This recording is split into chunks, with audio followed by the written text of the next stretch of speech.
man, that is weird. Sorry about that, live chat. I know you couldn't hear us Did for you like add it then to your list, your 5 minutes. checklist of things to look for before you start? I need to do that. You I should. need to do Yeah. that. You're right. I need to do Your that. That's your for sure. NASA-controlled Oh, 100-point checklist I know before you start the why. show. I know why. It's because we're using a new overlay tonight, and that overlay was never updated from last week when we talked for the whole intro. Okay. The whole intro. Was it the whole intro when nobody heard us? Oh my God, it's crazy. Gotta love it, man. Gotta love going live. You get to see all the scabs and all the wounds and all the imperfections of our show. But before I smooth it over in the post edit, that's good to hear you're doing well, man. I wanted to mention we did the Elmer Fudd's UK raid race this last Saturday. That was really fun. We had a lot of people turn out for that, and they had 3 UK teams all competing to run through 3 raids in 3 hours, and they were so good that we added a 4th raid for the first place team, and they still got it done within the 3 hours. 4 raids in 3 hours. That was insane, man. And it was a vow, which I never knew they would get through, but they did. I'm still waiting for them to DM me because I did make a little wager. And if you don't DM me, I can't send your gift card, your $25 gift card to Steam. So those of you that were in the first place team on the raid race, be sure to DM me, man. I want to honor my bet. So, but that was a lot of fun. I just want to mention that. I had fun watching it. I mean, you guys kept acting so surprised, like how fast they're going. I'm like, this is normal. You guys forget I've been to 2 raid races myself, and I've won both, by the way. I'm retired now. But you did. It was impressive. I have to give shout outs. I mean, maybe we could have done this now too, but the fastest time before for King's Fall was our team, 37 minutes and something seconds, and they got it done in 36 minutes something seconds. Wow. So props to them. Yeah, they were one phase. Totems. It's I don't know, man. It's just how it is. If you're gonna be serious about it, it's normal to run them that quick. It was crazy. I was impressed. Yeah. And I mean, it was going so fast. It was hard to even commentate on what was going on. I was looking at the totems. I was switching over to look at their totems run because they were that far ahead. And they had already passed it. I'm like, my God, I just was talking to Fudd for a little bit. I turned over there and they're already on the War Priest. I had to tell you guys, you better stay on them when they hit Oryx, or otherwise they'll be done without you even noticing. We made sure we were tuned in for Oryx, that's for sure. But well, anyway, we'll talk about our week later in the show, but I just want to mention that. I was on the top of my mind. So here's what we got tonight on the show. It's just a Kingsley and Gator show tonight.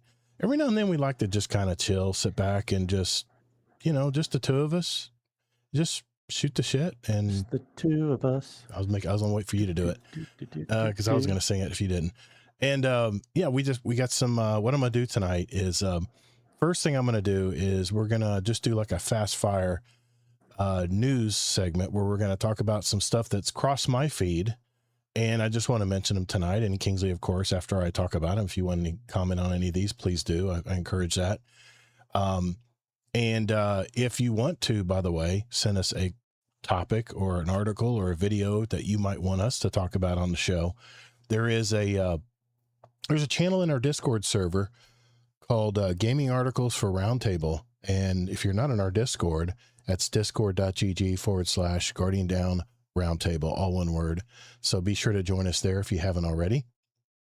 After that, Kingsley Mack has his topic of the week, which is around the looter shooter genre of games. I think we know something about that. Mm-hmm. And he asks the question, what is the best path for the live shooter franchises going forward? Next, I'm going to share my topic of the week, and that is why gamers don't buy video games anymore. No, it sounds clickbaity, but I'll explain it later in the show. Then we will look and see if Bungie has posted this week in Destiny blog, and they haven't, but I did see their tweet that they do plan on doing a final one. They just are not ready to do it yet. So next we're going to do something a little bit differently this week. You might have heard that I was commenting on each of Miklo's speedrun questions last week with a little bit of my input. So since it's been a while since we've done this, Kingsley and I will actually ask each other 25 questions from the master list of the show's speedrun questions. So each of us have handpicked questions that we want to ask each other. And for the record, neither of us know what each of those questions will be. So hopefully nothing embarrassing tonight. But After which, of course, we'll get into our catch-up segment, talk about what we've been watching, what we've been gaming, and what's been going on in our week and our lives. And then at the end of the show, if time allows, we'll answer any questions or feedback from our community. I think we have at least some feedback to talk about. And remember, if you want to send us a question, it's Podcast Questions channel in our Discord, or you can go to our website, guardiandowncast.com, if you want to email us a question, or the things that I do love are those voicemails. So just click that voicemail button and send us a recorded message from your phone. It's that easy. And we may address it live on the show. If everyone's ready, let's roll. All right, let us get into it. Actually, if you have, quote, embarrassing questions for me, I would love it, because I don't really get embarrassed, and I like to talk crazy. I don't know. I don't really have embarrassing for you, but I didn't pick any questions as gotchas or anything. I just had some. I know there were some questions last week that you wanted to answer. I do have one. It's a little bit gotcha-y, but don't worry, it's nothing. That's fine. That's fine. They're innocent questions. That's what I'm saying. Bring them on. I don't mind embarrassing questions. Well, fine. I might look through my list then a little bit more. No, might have to. Might have to. Anyway, first thing on the agenda this week, we got a few gaming articles that I plucked from my feed, and we're going to briefly talk about each one. The first article is more of a PSA for all gamers and TV users out there. There was, this was mentioned in a tech video I watched on YouTube, and the tech video was concerning LG monitors and TVs. Maybe you didn't know this or not. I have an LG monitor, a 32-inch one right here. It's what I watch all my YouTube videos and stuff on. It's only a 60 hertz, but it's very good TV quality, and it's a little bit bigger than my gaming monitor. But LG is secretly putting adware on PCs through a Windows update. And as soon as you plug in certain LG monitors, Windows will quietly install an LG app without even asking you, which then spams you with McAfee trial pop-ups almost every time you boot it up. The monitor software gets way too much access to your personal data too. The app gives LG permission to use all of your system resources and collect sensitive stuff like your geolocation, your browser activity, credentials, contacts, and even transaction history. Their smart TVs, they're actually harvesting data and shoving a wiretapping liability onto you. So after getting sued by Texas for secretly capturing TV screen images every half second to sell to advertisers for targeted ads, LG has updated its terms to make you legally responsible if their TV's microphone records your guest without their consent. So let me get this right. Anyone that comes over to watch the game on a Sunday, you need to pass around a waiver that their voice may be recorded for whatever reasons. Well, only if you hook it to your PC. Well, I'm guessing the one you're not hooked to your PC. Well, this was on the smart TVs also. This applies to the smart TVs also, because they were sued in Texas for this very thing. But that's why they've changed it where you actually have a wiretapping liability. And what it basically does, it forces you to choose between privacy and basic security.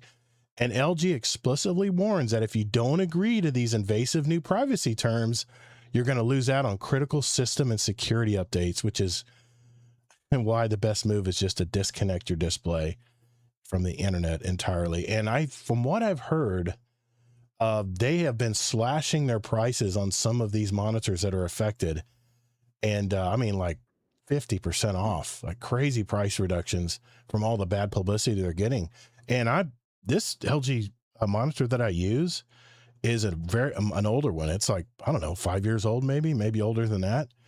And I went to my apps on Windows and said, get this out of here. And I did. It uninstalled it. But still, every time I boot up my computer, I get this LG capture screen. A little red bar goes around my screen. And then the app, that's a window that stays up that I have to manually close every time. And then also, if you look in your system tray, the LG app is still freaking running, even though I just uninstalled it from the computer. So if you have an LG monitor, check it when next time you boot up your PC. And if you see that little red and white LG in your systems tray down at the bottom, or in your system tray in the corner, I have to exit out of it every time. I don't know. It may still be running. I don't know. It doesn't say it's running. I closed it out, but I just wanted to pass that little PSA on because this is BS, man. LG monitors and TVs shouldn't be recording your data unless you agree to that.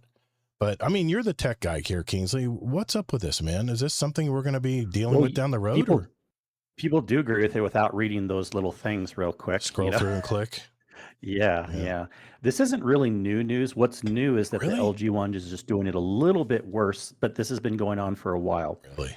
And that's crazy. You plug a keyboard in your computer, it also auto installs software, and the keyboards don't usually install like the Norton things. Right. So that's where the LG is getting more slack, is they're installing other software that you definitely don't need for running a monitor.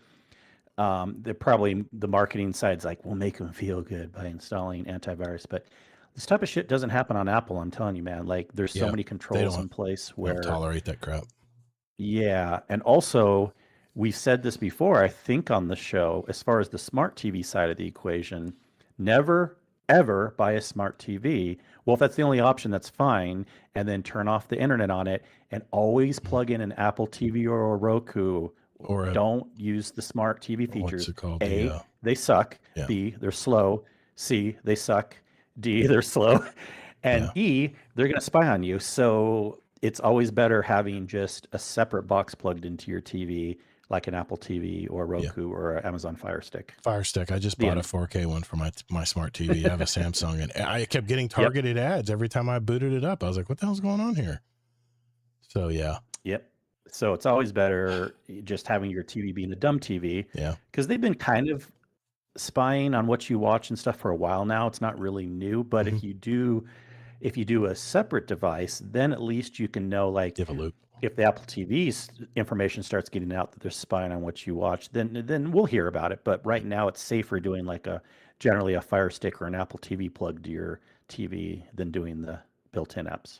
I guess the thing that bothers me is the fact that Windows secretly shoved it in an update. That just kind of bugs me. It just kind of turns me the wrong way. Just kind of burns my butt a little bit. So now, it starts with like making things easier, because you want to have software drivers that auto install so people don't have to find it. Right. But once you start down that path, it's very slippery slope for the corporations to add more and more. It's just crazy, man. I know we're headed that way, but it just seemed underhanded by Microsoft to do something that they must have gotten. I don't get the McAfee spam ads. No, it's not like Microsoft's doing it. They're allowing it. It's more LG's fault, but yeah. Okay. We're going to keep Apple moving. doesn't allow it as much. They have way more blocks in place. Yeah. I've just always been a PC guy, man. I've always been a Microsoft Windows guy. It's funny because I use everything else as Apple. Anyway. Well, then you're not just a PC guy. But a lot of people are mixed, and I'm mixed too. Of course, I have a Windows PC for gaming because you have to. That's only where it's good. Then I have my Apple laptop for my work, and then I have an iPhone. So it's pretty normal to be mixed. It's funny. My power went out today, so I've got my battery powered fan. It was in my garage to cool me off because I didn't want to get too hot, because it gets hot really quick if your air conditioner cuts off. And then I pulled up Balatro and I just started finishing a game I played like almost a year ago. But Apple Arcade is very smooth. It's very integrated into my phone. I've never had any problems with it. It's just, I don't know. I just don't play games on my phone. That's the main thing. And I don't have a Mac. Yeah, well, my daughter and my wife both have Macs. Just never adopted. You wouldn't want to play a game on an Android phone either for your style. It's not about the Apple there. It's just about games on phones generally aren't as good, obviously. Balatro is really the only game that seems to work on a phone, because the graphics are very simple and there's not much movement. But anyway, we're going to keep going here. The next story is concerning Ubisoft, and Ubisoft is canceling an extraction shooter they planned on building. It was an unannounced Far Cry spinoff, codenamed Maverick, that was being built as a multiplayer extraction shooter set in Alaska. What they're going to do instead, it's been rebooted into a new open world first person shooter codenamed Kodiak that focuses heavily on player driven stories and dynamic gameplay interactions. So I'm looking forward to that, because I played Far Cry games a lot, and I don't know. I think maybe they're looking at Marathon and a lot of these extraction shooters and going, I think we missed the boat here. So we need to pivot here while we're They're very smart doing Yeah. this. See, Ubisoft's been making really good decisions lately, even though they had to cut back. And who not only is it kind of behind the trend now, but it's like I think they were working on that one a little bit before it got canceled. But who really cares about a Far Cry PvP spinoff, right? Extraction shooter. And I love and I love Far Cry games, but this is a way better direction they're going now. I think they're reading the room on this one. Well, they did say that the developers, they are going to reuse some of the assets from the canceled spinoff, but the project is still very early in the concept stages and is just years away from getting released, but we know it's coming. As far as Far Cry 7, there have been a lot of internal delays with this game. The next main game in the franchise, Far Cry 7, codenamed Blackbird, has faced repeated internal development delays and setbacks, but supposedly they're back on track. Reports are indicating that the game has recently overcome its main issue and is moving along smoothly, though it still won't be revealed or released anytime soon. And clearing up a little bit of the leak confusion, early rumors suggested Far Cry 7 itself was going to be an extraction shooter, and the new report clarifies rumors were actually describing the canceled spinoff title, codenamed Maverick. So just want to clear that up. Just a little bit of Ubisoft news there. Next, I want to talk about GTA 6. There is a article that just came out for GTA 6. And the question was, will it be available at 60 frames per second when it comes out in November? Former Rockstar staff, including former GTA technical director and producer John Riccio, indicated that Grand Theft Auto 6 likely won't hit a smooth 60 frames per second on standard current-gen consoles, PS5 and Xbox Series X and S. The trade-off, though, is achieving 60 frames per second requires massive processing power. Rockstar will almost certainly choose high-end graphics, realistic lighting, and dense crowds and traffic over higher frame rates. 30 frames per second is what they're saying at launch. Rockstar traditionally launches, its massive open world games at a capped 30 frames per second on consoles to maximize that visual quality. Performance modes, 60 frames per second, usually aren't added until years later or alongside upgraded hardware re-releases. The standard PS5 and Xbox Series X may lack the extra processing muscle needed to run a game as complex as GTA 6 at 60 frames without turning down visual settings. But a mid-generation upgrade like the PS5 Pro, which I own, or a future console iteration would be the most realistic venue for playing GTA 6 at 60 frames or at a higher resolution. So we'll see, because I'm not going to buy it on day one. I don't buy any games on day one anymore.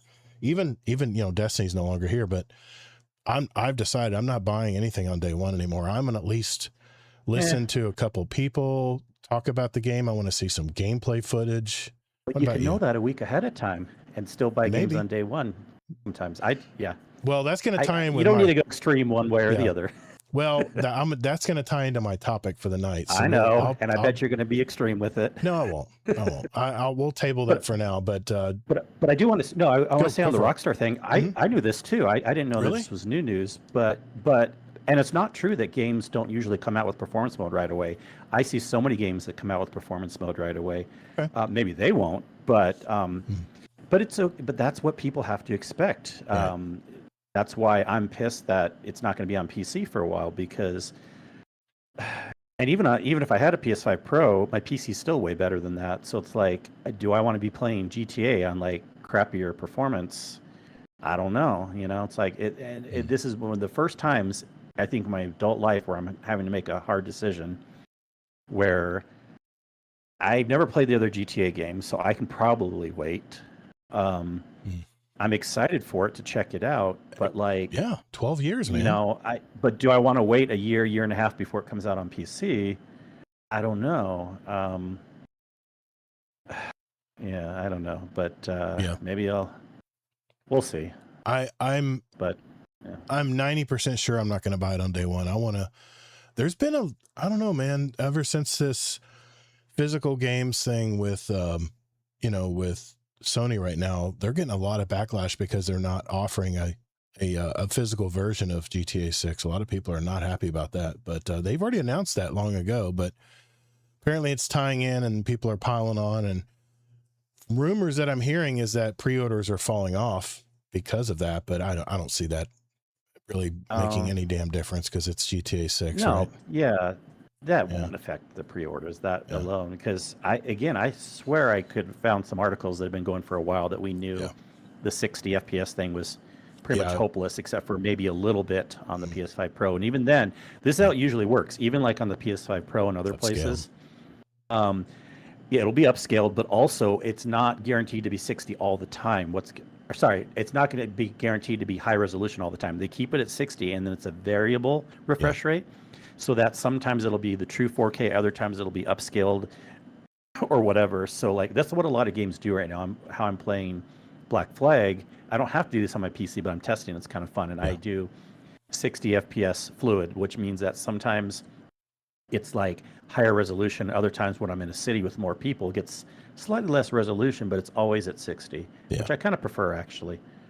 Okay. But again, I just don't know how I want to wait. But well, we did get some feedback from the chat. Scarlet Shadow on YouTube says, just like how it's mind-boggling when really good games come out nowadays, but they don't have crossplay. Makes a lot of sense for them to do that, but they just don't. Some common sense things aren't common. Yeah, I hear you, brother. Also, the Doctor 3314 said extraction shooters are already really niche. I'm not sure why so many developers seem to want to do them. And then Mr. that's from our last topic. Concerning last topic, and Sin Media in chat, sorry, is behind there. If you want to play it that badly, just buy it. Waiting, you will end up delaying it indefinitely.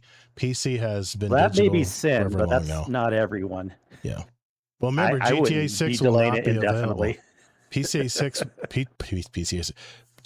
6 will not be available on PC day one, Mr. Sin Media. Well, I know. And so I wouldn't be delaying it indefinitely if I waited, but I just haven't made the decision yet on what I want to do. I'm certainly not going to be buying a PS5 Pro because it's better than a PS5, but it's not worth it for that. And then, but because I want to play it on PC either way. Oh, he's talking about the diskless debate. Were we talking about that tonight?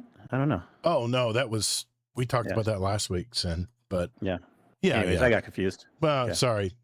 Sin's probably at work, probably in between deals or something, and is trying to type in the chat. I was referencing the diskless debate.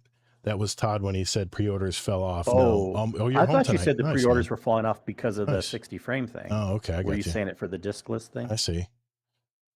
I'm not sure. Hey, Sin, do you want to join us live tonight, man? I know you're very, very, very rarely at home. You don't have to use a camera if you don't want to, but if you want to join, just let us know, man. Okay. We may have it.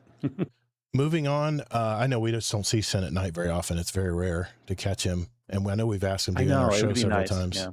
Anyway, just let us know, brother, if you want to get on, and we'll get you in here.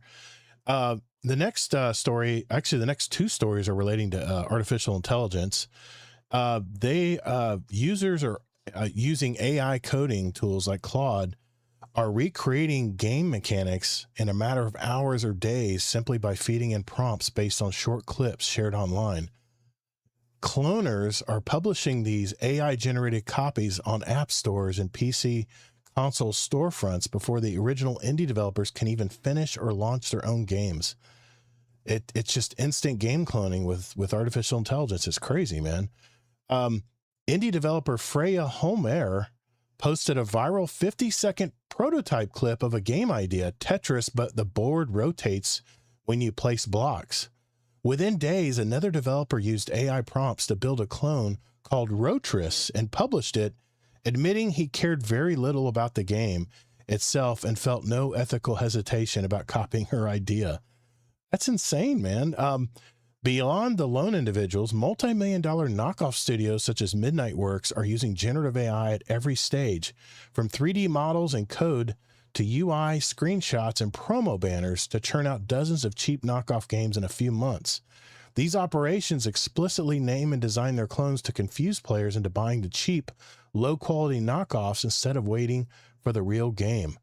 Because copying used to require time, technical skill, and effort, devs could safely share in-work progress teasers to build an audience. Now, indie creators are terrified to post early footage out of fear that someone will steal and monetize their idea instantly. And even though AI clones are often clunky and lack polish, many players will buy or download them simply because they are free or just $1 or $2. What do you think of this, Kingsley? I didn't even know that was Well, possible, dude. That's no, crazy. I knew it's possible. That's what I was saying way back, that it goes with anything creative. We need to have laws in place, and we kind of do with copyright. Yeah. So hopefully copyright's taking these things down as quickly as they're going up. Wow.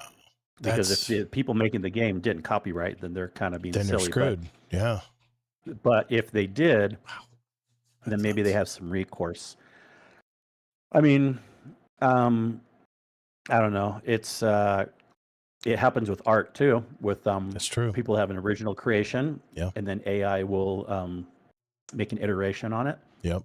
And unless we build it into the AI somehow, then the only recourse we have right now is taking things down after the fact. And Jeez. I hope we're okay with that, because copyright law goes too far in the U.S. at times. But at least in this case, it's going to be a good thing to hopefully take this shit down. Jeez, man. Mikla, how you doing, buddy? How you doing, man? Good to see you.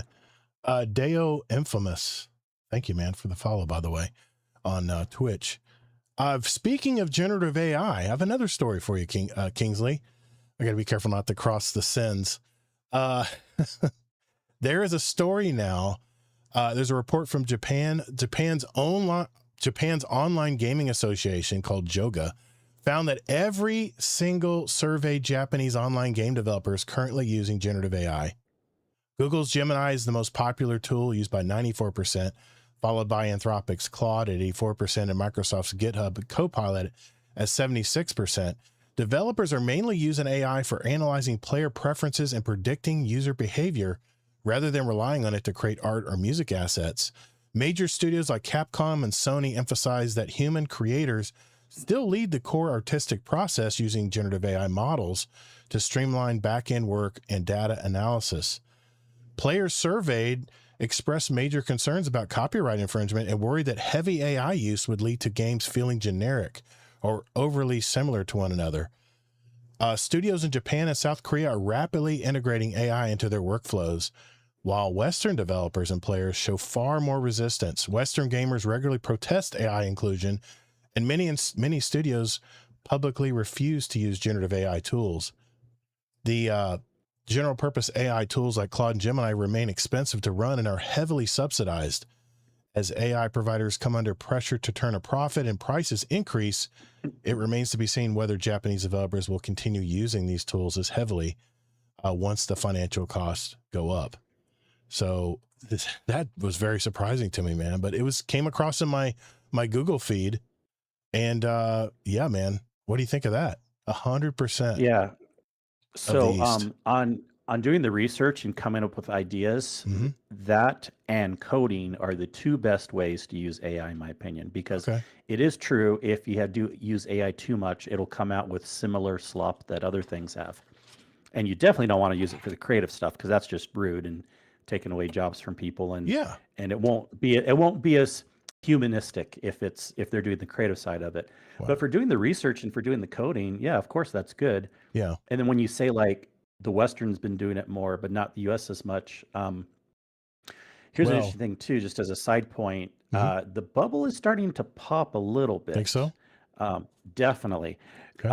Microsoft, a bunch of other companies, they're slowing their data center acquisition building. Mm. They are not getting the sales that they want for people buying AI tools. And not like no one's buying it. It still is very big, but it's Right. not growing to the level we want.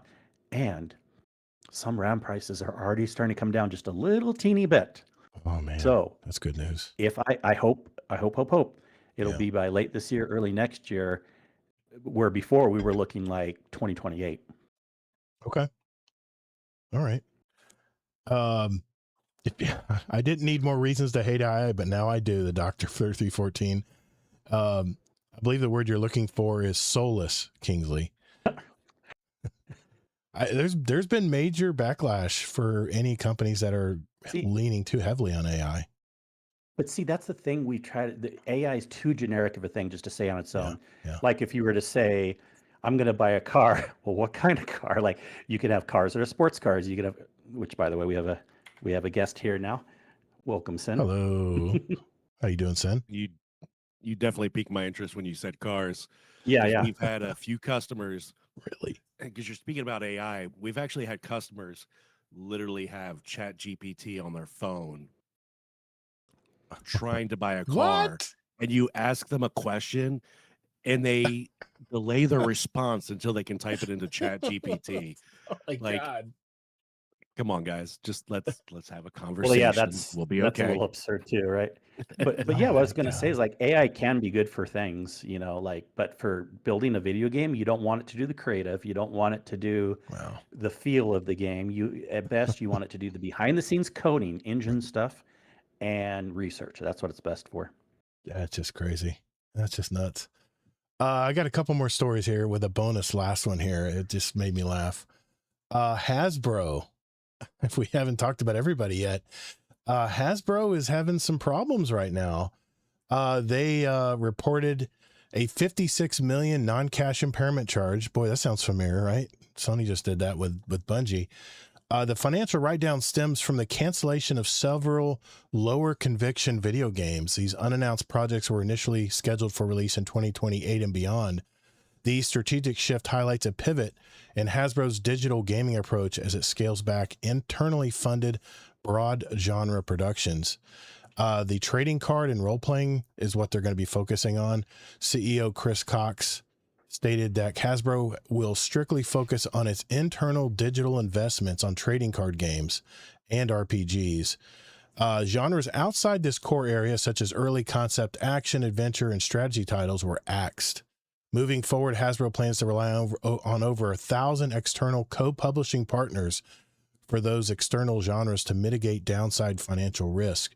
While specific names for the $56 million write-down projects weren't fully disclosed, the move follows Hasbro's prior cancellation of a high-profile Dungeons & Dragons action-adventure game with independent studio Giant Skull. The $56 million impairment represents a write-down of a previously capitalized development cost that will no longer generate revenue. CFO Gina Gotter confirmed that 2026 marks the absolute peak of Hasbro's digital investment phase, and moving forward, digital gaming expenditures are slated to decline by at least 25% annually through 2028. Major high investment flagship projects remain unaffected and are still on track for 2027 releases, including the sci-fi RPG Exodus and the Dungeons and Dragons game Warlock, each budgeted between $100 and $250 million. The net Q2 revenue climbed 16% year over year to $1.14 billion, driven heavily by a 34% surge in Magic: The Gathering performance. Jesus, like the old classics. Buoyed by core operational strength, Hasbro raised its full year constant currency revenue growth forecast to 5 to 7%. And investors viewed the portfolio tightening as a positive move toward financial discipline, triggering a stock surge of up to 12.5% on the day of the announcement. So it seems like everybody's kind of, was hungover with the 2020 fun, and everybody's just finally waking up now. Like, oh, we gotta run a company, don't we? We gotta actually make money and quit blowing it all, right? And it seems like that's kind of what's going on right now. Is a lot of the studios are just like tightening their belts, getting rid of all the fat. I mean, I'm not down talking any employees or anything like that. But I mean, if you're an employee of a gaming company and all you did was sit around and throw pencils at the roof all day, then you probably need to be cut. If you're not doing anything. No one was doing that, but I know, you know what I'm saying. But like I keep saying too, we will have slightly less games You've for been the next mentioning it. couple of years. Yep, you've been talking about it every Hopefully week. they're good games though. Hopefully, yeah. Hopefully. Yep. Let's see. Let's see. Let's make sure. Okay, good. We're good. Okay. I want to make sure we didn't get too far ahead with the topics here. All right. One more topic is this just. Oh, you have a lot of news articles. No. This one I just added today because it just came across my feed, and I thought you guys would be really enthused by this news. Here we go. I'm just going to say it. Electronic Arts CEO Andrew Wilson, everybody's favorite guy, received an $8 million pay raise, bringing his total fiscal year 2026 compensation to $38.6 million. primarily due to performance-based stock awards and cash bonuses tied to the massive commercial success of Battlefield 6 and other core franchises. I just want to throw that out there. Everybody's laying off everybody, not the CEOs. They're still getting paid, buddy. They're still getting those bonuses. You think, if I was a CEO of a major game publisher, that I might want to spread that wealth a little bit, but it's all about everybody getting theirs. What the hell, and man? Usually these CEOs are independently wealthy anyways from stock options and other things. Of course. I always love telling the story that Steve Jobs took $1 a year salary when he was working at Apple. That's crazy. And he was wealthy anyways because he helped start the company back in the day. And of course he left and then he came back. But like, why does he need a $8 million or $1 million salary? You know what I mean? Like, let the money go for other things in the company. That was just kind of the cherry on top of the topics tonight. So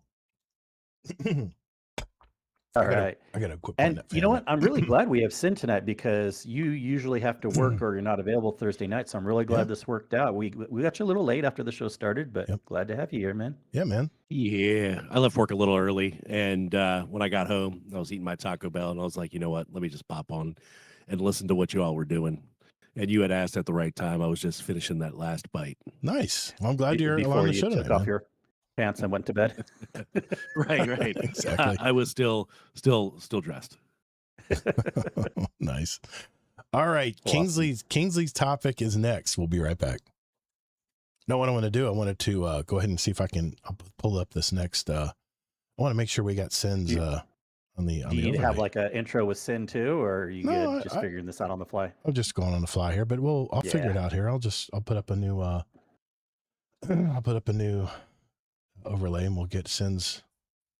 Sin, it's like old times. We're on the podcast together. Yeah, man. Just put my symbol right over the middle. Crashed by. Crashed by. Let me fix the badges here real quick and we'll be good to go. Yeah, I'm just gonna add them on the fly here. Why not? There we go. Let's bring us down. There we go. With special guest Sin, live and in concert. There we go. Let's change this name real quick. Sin Media. Of the media variety. Of the media variety. Of the media variety. There we go. Got it. All right. We'll switch over to it then.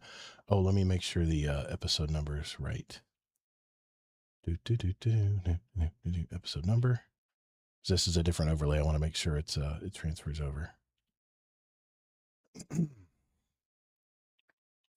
367. Oh, it's already up. Okay. Let's see.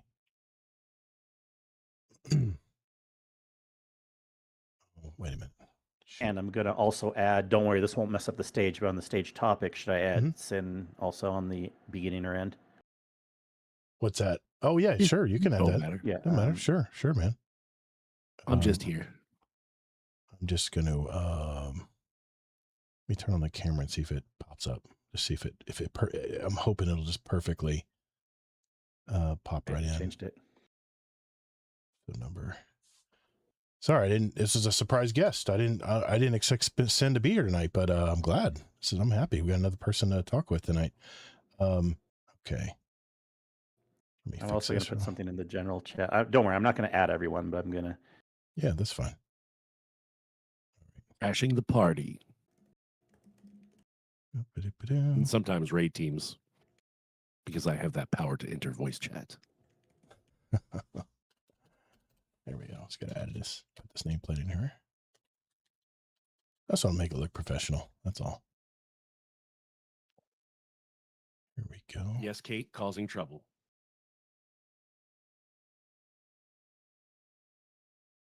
All right. Well, it won't be perfect. Todd was the one that invited him in.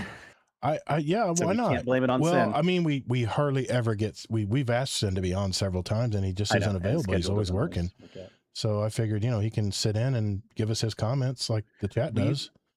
We've done Thursdays before, and then we did Sundays. But yeah, they usually were an hour or two later when we were doing Guardian. That's true. That's true, right? For the starting time, yeah. Okay, I'm going to switch over here. Boom. Of course, it's not showing. Whoa. Hold on. Sin is space. We'll figure it out. That's magical for you. I'll fix it. Whoa. I'll fix it. We're doing it live. We are doing it live. Yes. You guys are going to see how the fudge is made. Is that wrong? Did I say that wrong? The fud or the fudge? The fudge? Fudge? Fud? Something like that. There, that's what I need. All right. Well, Wow. all right. I see you changed Kingsley's to a static symbol instead of Well, Discord. Kingsley's a static because he doesn't use his camera, so I figured, why do I need to But have you a should still space do camera? like what you're doing with Sin. Yeah. Because you'll see me move. Well, let's see. We'll see. What Anyways, works it here. doesn't matter. Okay. Well, I'll fix it here. Fuck it. We're gonna do it live. We're gonna do it live, guys. All right. Here we go. We are just gonna do this live. Reset. You guys will see how I get everything worked in here.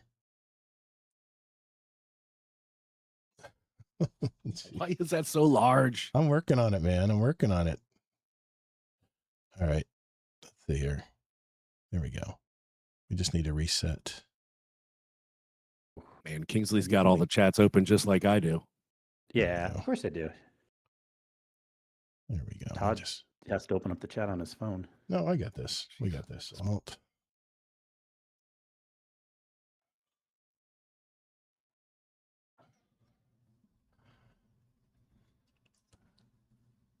Oh, I know why. Hold on. I know why. I got to do it over here in the main thing.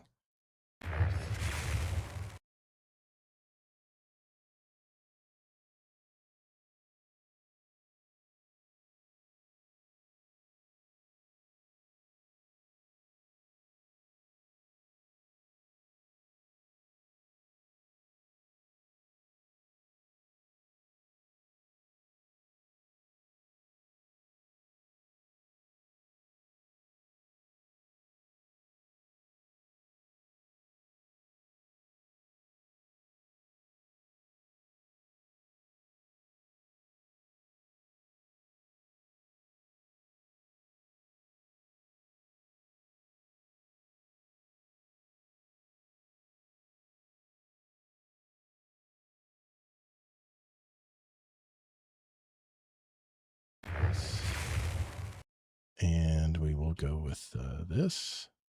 I don't even know if my camera is technically working. Let's see. Nope, it is. Guess one. Yeah. Now you're going to move. I saw double Todd for a second. Oh, what did you do that for? No, I got you. I got it. We got this. Yeah, don't do that, please. It's like I'm coloring it in the lines, and all of a sudden now the lines Honestly, moves. I've never seen the Sin icon that big before. It is kind of fun to notice the details with the ghouly-looking creature. With there we go. What is that, like a centipede type bone structure? What the hell is that? Something like that. I don't know what overlay is that.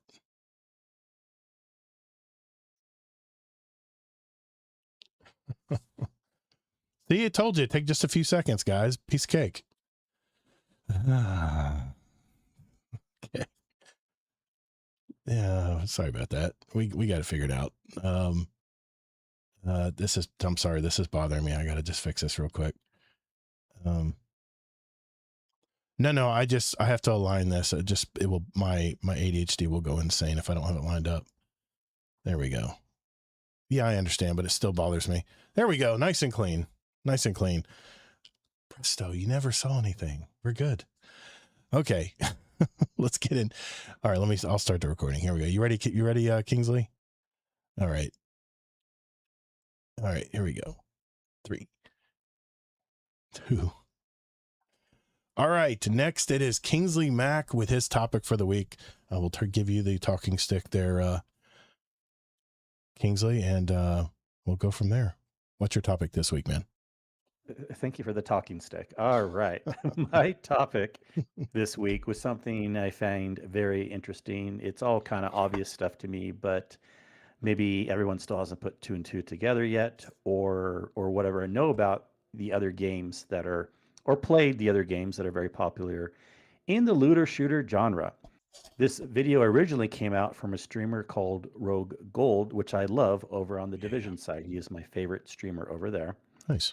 And he called it the uncertain fate of the looter shooter. Then Astrocross picked up the video because he talks a lot about Destiny in this video also. So then Astrocross had a reaction video to it. Astrocross called it, "My favorite genre is dying," which I feel is a little clickbaity because at most you can say 25% of the big four looter shooters are dying, just Destiny, but still, that was his comments on it. But basically what I wanted to talk about is what's the best path forward for live service looter shooters? And there necessarily is no perfect scenario because different ones do it differently. But I basically wanted to start off with how Rogold was saying we're definitely an interesting point in the history of the looter shooter. He starts off with how he actually got started with Destiny 1 before he got into the Division. He played Destiny 1 on the Xbox, and that's what really got him excited in looter shooter type games. And he also claims that we don't really have tons of standout games out there. There's really the big four. I think most of us can agree, but let me know if you think there's another big one. But the big four of looter shooters, and this isn't just live service, but we got, of course, Borderlands. Mm-hmm. We got, of course, Destiny. We got The Division, and we got Warframe. He kind of calls those the big four looter shooters. Now, there can be other ones, but he just gives those as the examples for going forward in the video. And this really piqued my interest because I love all those games. So he then goes on to talk about where we are today.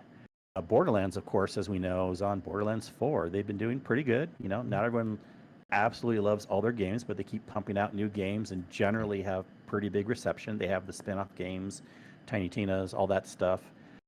They've never really done much on the live service model, of course. They don't have like seasons and seasonal events as much, but they do have a little bit of live service stuff mixed in there, but they're mostly on the big game, a couple DLCs, and then a few years later come out with another big game. And that's worked for them. Warframe, of course, that's an interesting thing. Warframe, it's doing great. It's still technically the same game that came out a long time ago, but tons has been added. And from what I understand, hardly anything's been removed. People really enjoy that, and it's worked well for them. The Division, we know where that is also. It's been continual live service like Destiny, and it's actually worked pretty well for them. They've even actually had increases in population over time, especially with the Division 2, and things have gotten better lately. And as we know, Division 3 is actually actively being worked in development right now. And then, of course, Destiny is now put on ice with no current plans for any live service or new iterations as of right now. But he goes on to talk about, as another interesting point in this video, which is a little like conspiracy theorists, like funny coincidences, but I still wanted to mention all these things that, I don't know if you guys know, but Destiny and Division has some really interesting coincidences between the two. First of all, their DLC release structure is very similar. They both have things like raids and dungeons. Now in Division, the things are like dungeons are called incursions, but they have like raid type things too. They both can be called D1 or D2. They both came out with their second iteration 3 years after their first game. They both lost their PvP teams to other projects about a year into the second game to work on other incubation and spin-off things. Really? Both have mobile ports of their games that act similar.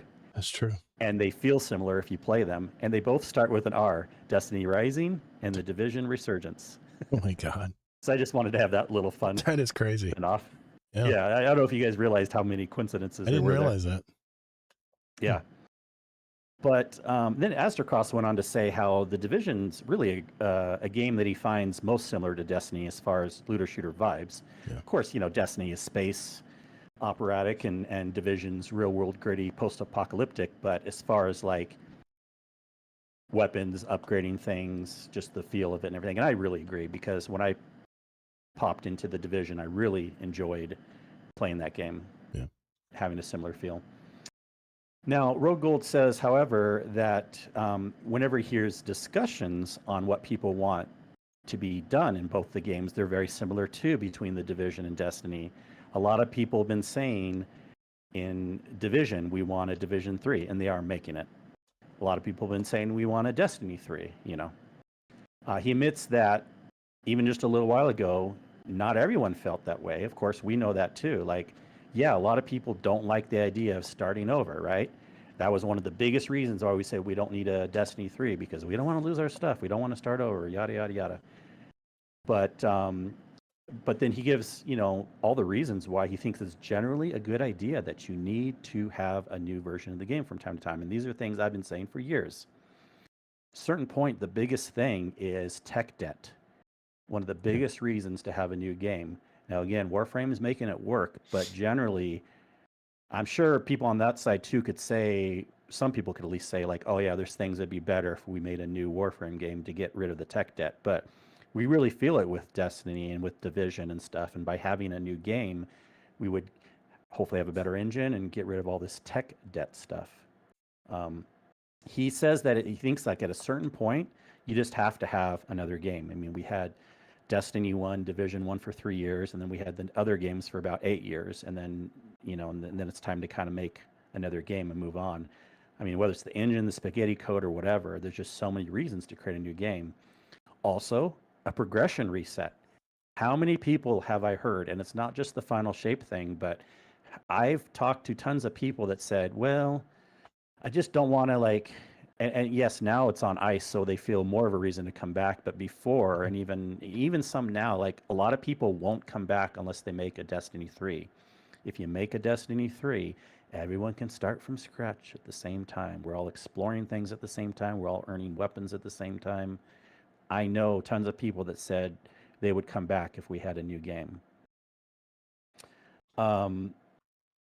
He did say one other interesting thing, that even though we don't have a Division 3 yet, or obviously a Destiny 3, both games did do major gear refreshes recently to keep the current game interesting. Of course, in Destiny, they came out with the tiered system. In Division, they came out with something called the prototype system. These are both things that came out fairly recently to try to revamp the game.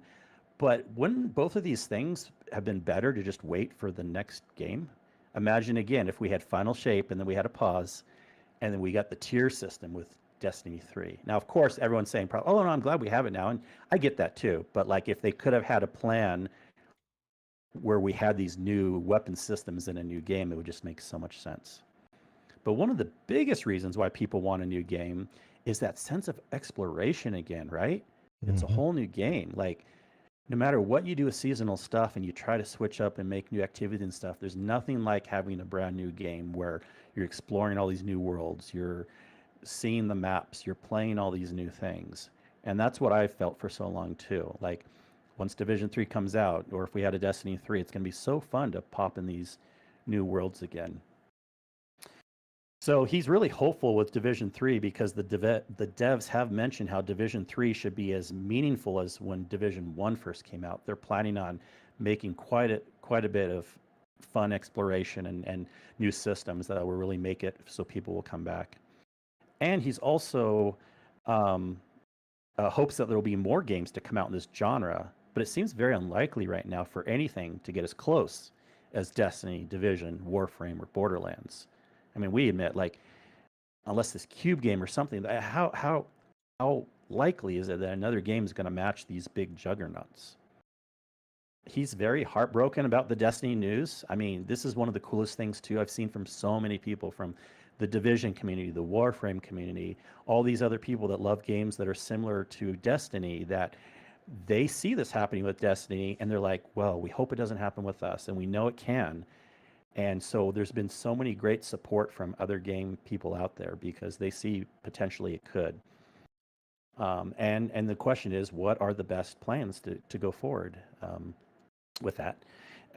Finishing off, and this was mostly stuff Rogold said, but Astrocross said at the end that, yeah, he says that we're all very lucky that Ubisoft did decide to double down on what's working for them, and we should all be very happy that Division 3 is going to be coming out because who knows how this genre will be down the road. Azercross is potentially going to be maining the Division 2 this fall, and of course, he's excited to jump into Division 3 when that comes out also. So what do you guys all think? I still really think the best potential model is coming out with a new game from time to time, like what Borderlands and Division's doing, and what Destiny should have done, but who knows? Sin, start with you, man, since you're our guest. Well, thank you. I actually do think that the new game coming out would be a big win, and I think Destiny 2 kind of drug it out for a little too long, Yeah. right? And going back to what you were saying about all that spin foil hat theory about Division, That and was just Destiny fun. sharing- I don't really believe it, but yeah. that's crazy. It is pretty I common. hope if that trend follows, maybe Destiny will get onto Yeah. get to it and start making their third iteration of it. But I agree. I think the new game is a nice thing to have. Like you said, the exploration and just kind of experiencing it for the first time. There's something beholden to that, I guess you would say. That was the lore that got me hooked in Destiny originally, right? The first Destiny 1, even though I came in late, just exploring everything and experiencing everything. Destiny 2, learning it from day one, ground up as the game built up, and just experiencing everything and getting to play everything. There is something so nice about doing that. So, yeah, I would agree. New game from time to time would be the way to go.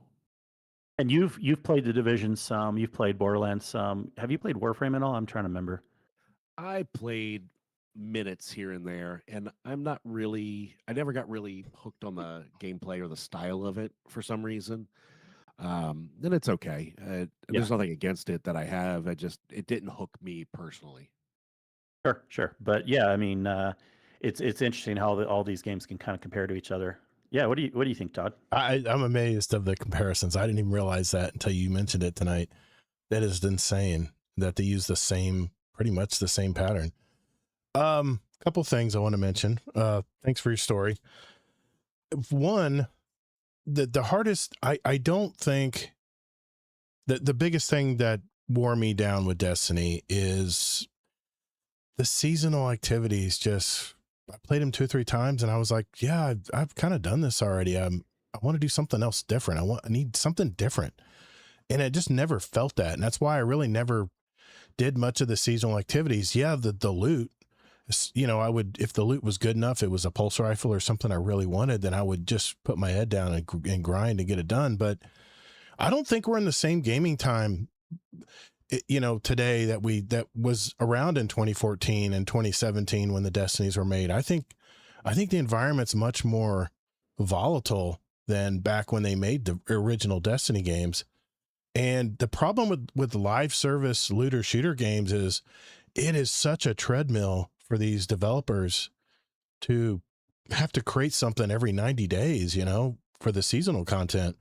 And not to mention the seasonal, the special seasonal events that they had too. They had a whole separate team that did just seasonal events like Solstice and, Guardian games and all that stuff. They always had to produce something new, and they always did a great job, by the way, of producing new stuff, especially in the end. But I just don't know if there's a company that has that firepower anymore, unless they integrate more AI into the equation. And I know we've been down the road with AI already. We don't want too homogenous of a game where they all look the same and it's the same pattern, the same movements, the same guns, everything's the same. I totally get that. But if they can use AI to speed up programming, like you mentioned, Kingsley, or speed up doing research on maybe even lore, creating some lore, or at least having a starting point to get starting and get writing, that's what I use AI for. When I'm writing an article or something, I use it to give me a synopsis of something, and then I'll write it out in my speak the way I would write something out, like an article, and go from there. But I don't know, especially in today's climate, if a looter shooter's even on the same scale as Destiny 2 is even possible anymore. Man, I would so love to see a Destiny 3. But the main thing is, and you mentioned Warframe. Warframe is its own animal.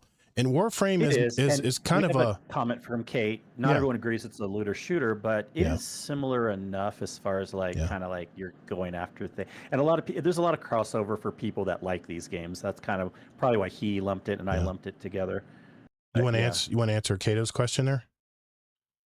Oh yeah, and then I was going to bring up one other thing, and Mhm. he said, "What about the theory about D3 should have launched instead of Beyond Light?" Yeah, I do remember kind of hearing that. I mean, that would have been fine. It actually goes along with something I was going to say. I do like that we got Final Shape. I think it should have ended after that. But even if it went during Beyond Light, I would have been good with that. Here's the thing: when I was going to say also, when Bungie was with Activision, remember the original plan? Come out with a new game about every 3 years. Yep. Just only have one big DLC. Yep. And then game comes out, a big DLC 1 year later, and then a year or two after that come out with a new game. And the original plan wasn't for Destiny to be as live service-ish. It was going to be more like a Borderlands model. Right.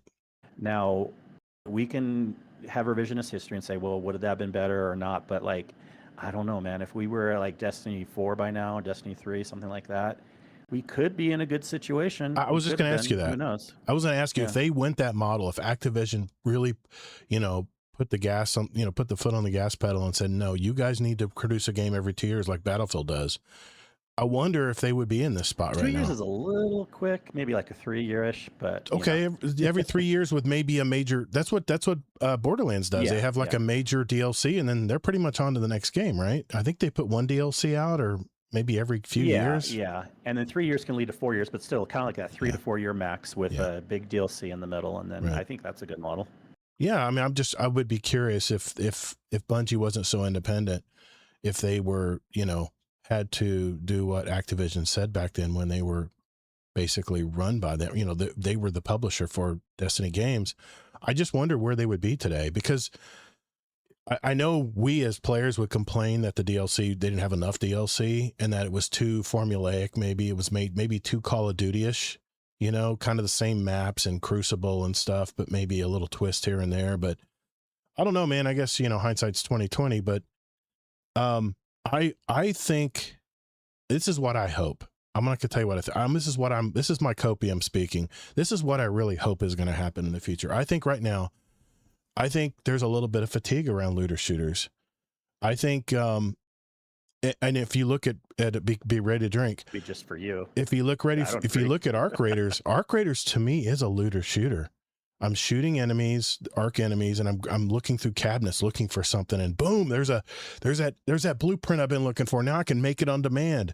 That's a looter shooter in my mind. But then you include, of course, the stupid PvPvE aspect to it, which there again, that was a PvE game that was stuffed with some PvE elements to make it a little more exciting on the map, which I don't think is needed. Whereas Marathon was a PvP game and it was stuffed with all this PvE stuff, and you can tell it just doesn't jive. I mean, it was great for the first week in Marathon, and then it went right back to the regular levels again. It's like you could tell people tried it, said, nah, it's not Destiny, and moved on. But I just don't know, man. This is what I really hope, though. This is my copium speaking. I hope that Sony's going to hang on to the Destiny franchise, and they're going to wait a few years, and then basically a Destiny 3 or Destiny Online or Destiny whatever is going to come out maybe in like 2032 or something. Way down the road, after people have kind of forgotten the good old times in Destiny, and they see a new Destiny game. I can see it at the Game Awards now. Destiny 3 or Destiny Revised or whatever. Destiny at the end of the screen, where they always flash something at the very last second to freak everyone out. I could see them doing something like that. Then Sony would be the hero, right? I don't know. Yes, but I think the big thing you got to separate is people aren't done with the looter shooter. They were just done with the same formula and not getting a new game like Destiny 3. I promise, tons of people still want looter shooters. So the fatigue was just the same old thing, not that we don't want looter shooters right now. Yeah, and the Doctor 3014. We have comments in the chat that are kind of confirming that too. Yeah, he says, I don't think there's fatigue. I think people are just tired of the same thing over and over again. Yeah, I get it, man. Yeah, I get that exactly. We had the 400,000 people signing that they want Destiny 3, so there's not that much fatigue. People want. Maybe I'm wrong. Maybe I'm wrong, Deadpool. Maybe I'm wrong. I don't know, They just but didn't want the same. We were just getting the same thing over and over. That's what people Yeah. didn't want, you know. all I know is I've tried to think about what is exciting. What is it about Arc Raiders that has me excited right now? It's just today I went on Buried City before the show, and well before the show. I got rained out today, and I said, you know what? These maps are so huge. I've put 400 hours in this game already, and I still don't know every nook and cranny of all these maps. They're just so freaking enormous. I want to go in every house and look in every nook and cranny on the outside, and then work my way to the inside where most of the action is. And there was I was amazed today how much I haven't looked at on these maps. And there's like 6 maps. I got a lot to do still in this game, even if it's not all about the loot. Just like you said, Kingsley, the thing you love the most is the exploration. And that's the part I'm enjoying right now. And this, unfortunately, Arc Raiders is my looter shooter of choice right now. It's what's got me playing or checking in at least every night for my new hobby game. And you know, Embark's got their own set of problems. There's a cheating scandal. There's all kinds of problems they're having right now in the community. But yeah, man, I don't know. I would love to pick the brain of the developers of Warframe and ask them how they still keep it fresh. I mean, and I know one of the reasons is because they don't frickin' sunset anything. You can jump in that game today and go back and earn all the gear, and it's a free to play player. You can go back and put your time in and earn everything in the game. And there's a lot of stuff from what I heard in Warframe. There's a lot of stuff to get. Maybe that's what keeps people, you know, making it more like a hobby type game, but I don't know. It just, the interface just didn't agree with me. I've kind of got a little motion sickness, but I'm going to try it again. I'm going to try it again. Time into it. I'm going to try it again. Yeah. Would you give that one 15 minutes? What are you talking about? The topic? Warframe? No. Oh, Warframe? How much time did you give Warframe? 15 minutes? I tried it the first time when my PS4 first came out. I tried it because it was free. They installed, you know, they can install it for free on the PS4 when I first bought it. I think I made a character and played the opening scene, and then I was like, yeah, maybe I'll come back to it. Yeah. The doctor he says, as a Warframe player, yes, it's a lot. But the fact is, they keep everything in the game. They just keep adding to it. But like Kingsley said, Dr. 3314, there's technical debt. As you add more stuff into these servers, into these engines, you're going to get more and more bugs. You're going to start getting more and more problems. And I don't know if Warframe is real buggy right now. Usually, Warframe's doing better than most. Yeah. But see, Destiny, we know the engine's horrible with its spaghetti code. Destiny needed it more than any other game, even more than Division. Yeah. And they were the ones that were holding on the longest. They were. Well, and then Warframe. But Warframe was already, it seems like it's in a pretty good spot. They've been doing surprisingly well with what they have. I mean, I don't know. I'm not seeing like tons of people out there saying we need a Warframe 2. Okay. But maybe I'm wrong on that. I just need to jump in and just give it another try and just start a character and just jump through and play the initial campaign stuff and see if I like it. That's just what I need to do. But I guess it's different. It's technically free to play, but again, it's the best of. You don't even really think about that if you come in with a certain mindset because there's so much to do. And you know, I'm still trying to get back into Cyberpunk 2077 because now it's a great game all of a sudden because they finally fixed everything. No, a long time ago. Okay. It was definitely a long time ago. Okay. Yeah, it's been a great game for a long time now. But think about it. The second year they fixed it. There's no more. The first year was kind of buggy. Yeah. Yeah, it was just the first. Well, there's no more FOMO in Destiny now, so it's like I've been released. It's really weird, man. It's like when I sit down to play a game now, I can just scroll through. I have all these games installed on my hard drive now, and I'm like, okay, maybe I'll play some Pragmata tonight. I did play about 3 hours of Pragmata. Will you still want to raid with us? I look forward to Saturday. I look forward to Saturday night every night, mainly for the company. I mean, the raids. Yeah. I mean, we still have stuff to learn on the what do you call it? The new event, the raiding. Oh, the later Pantheon. Yeah, we still got Pantheon stuff we need to do. And we still have a lot of stuff to do, but I'm in no hurry, man. If we want to run someone through a Desert Perpetual, I'm good with that. It's about the company. It's not really about the game. I mean, I enjoy the shooting mechanics and the fact that I know how to do most everything as long as I can focus. But yeah, But yeah, I mean, it's. I saw the article, and I didn't watch the video at first, but I did watch it back, and yeah, there was a lot of good points in there by Rogue Gold, and I haven't really watched a lot of his stuff, but maybe I should. I know you said he's a Division player, right? Yes, Division content if creator. you ever get into Division again, he is my favorite content creator to watch because he's very practical about stuff. He's not like as some of the other content creators have more clickbaity titles, or they're a little more just on like, he just does it for good purposes, I feel like. Yeah. No, that's all I had to comment about. I mean, my basic copium statements that I usually stay when it comes to a future Destiny game. But okay. You never know. Stay hopeful for the future. I do, man. I'm always open. I'm always hopeful. And Doctor's relaying about Warcraft. He says they've done surprisingly well. It's buggy at times, but never Warframe. It's buggy at times, but never anything game breaking. You don't start a character, you'll be right where you left off. Also, the new player experience has improved in the last year. I know that's been a big problem with looter shooters, is getting people into the groove. Yeah. That's always been a problem. I mean, even That's Warframe. Another reason to make a new game, but Warframe somehow is making it work with the new player experience. And I think just for future reference, if there is a new Destiny, they need to start with the new player experience and then build the game from there. You know what I'm saying?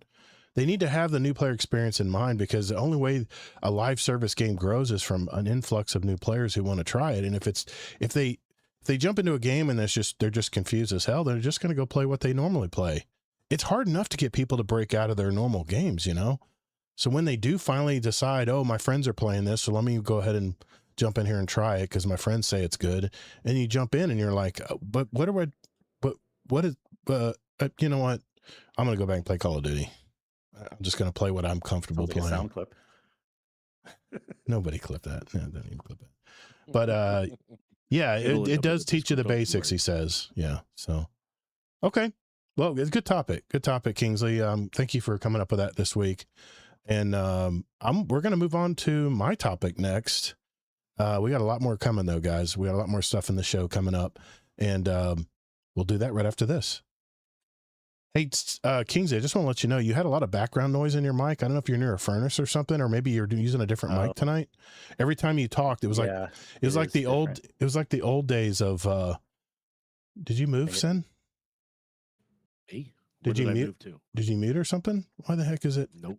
Well, remember I said because I switched to my other computer because I had the power outage. But maybe that's why. Okay. Yeah, I changed something just right now. What did you do? You can always DM me in the middle of talking too, because I actually check things while I talk. So I don't get distracted. But yeah. All right, no sweat. For some reason, I didn't touch it. Nothing moved. Okay. Well, I'll just fix it real quick here. It was really cool because every time you talked, your image would come to life. I need to do that with Kingsley's, but I'm so worried about stuff getting moved around all the time. Okay. I'll just, I don't know why that happened like that, but,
Some batteries. yeah, there we go. We got you back, son. We got you back. So, did you see my DM, Kingsley, about the rabbit hole I was going down?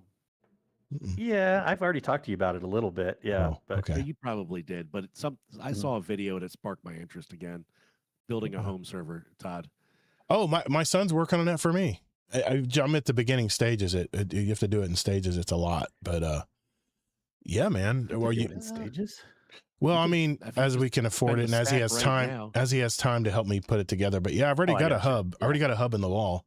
We just got to start You adding guys to are it. funny because see, I install these in businesses all the time, but in my own home, I don't even want a home server because I think it's Really? overkill. Like you can do Oh. things for cheaper just directly on your I computer. don't see it, but my son really was gung ho about it. I'm like, okay, well, all right, we can do that. It piqued my interest because the DVD like streaming aspect of it. Mhm. Like I have a ton of DVDs and I consolidate them into like a small case instead of having them in the original plastic ones. Yeah.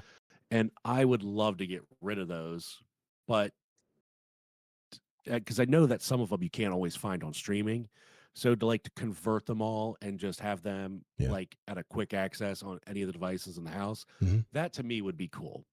But like I was going down the rabbit hole, you can buy the pre-built enclosures and then spend the money on the Yeah, that's what I did. hard drives. Mhm. And the price has gone up, I think, on them a little bit recently from what I've been.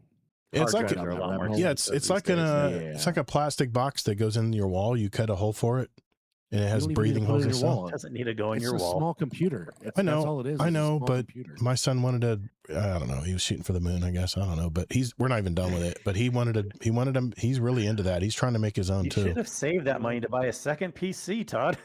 Yes. Or you should get that, ground to ceiling metal rack mount, and just if you're going to go out, you might as well just go all. Wow. Look like prepping for the doomsday event in my office here. It's already hot enough in here, King's Sin. I got fans blowing under me. I even got a misting cooling machine I just picked up at Sam's. I don't have it on now, but if it gets really hot, I can do that and I'll actually get misted. You have a foot massager under there too? Absolutely, I do. I got a full foot massager, the one that you put your feet into. Your only feet. No. Onlyfeet.com. No, we're good. All right, let's keep moving. We got a lot to cover still. All right, let me get a quick drink real quick.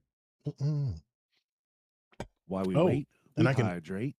And I can pull up the chat. For some reason, maybe that's it. Oh, that's what happened. The chat. Somehow the chat disappeared. It's all right. I'll pull it up on my phone. I don't want to resize this again.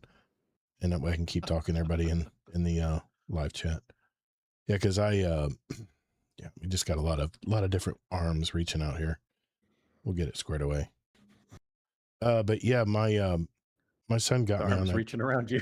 I mean, we just got a lot of different channels and stuff going here. So open chat. There we go. Now I can see it. Now I can read everybody's comments. Okay. All right, here we go. 3, 2. All right. So for my topic this week, I was watching some videos on YouTube that kind of got my attention, and I thought it would kind of be a good talking point this week. And I asked the question, why are gamers not buying video games anymore? I mean, no, I know I'm leading you on a little bit here, but what I mean is that gamers aren't buying games. It's the fact that gamers are sitting back and waiting to buy games versus buying new releases on day one. And the fact of the matter is that gamers are tired of paying $70, $80, $100 on these hyped releases that, on day one almost seem to be incomplete, buggy, and all the same thing. I mean, I must admit that when I bought Battlefield 6, 2 weeks after its initial release, I played about 2 hours of it, and honestly, I got bored.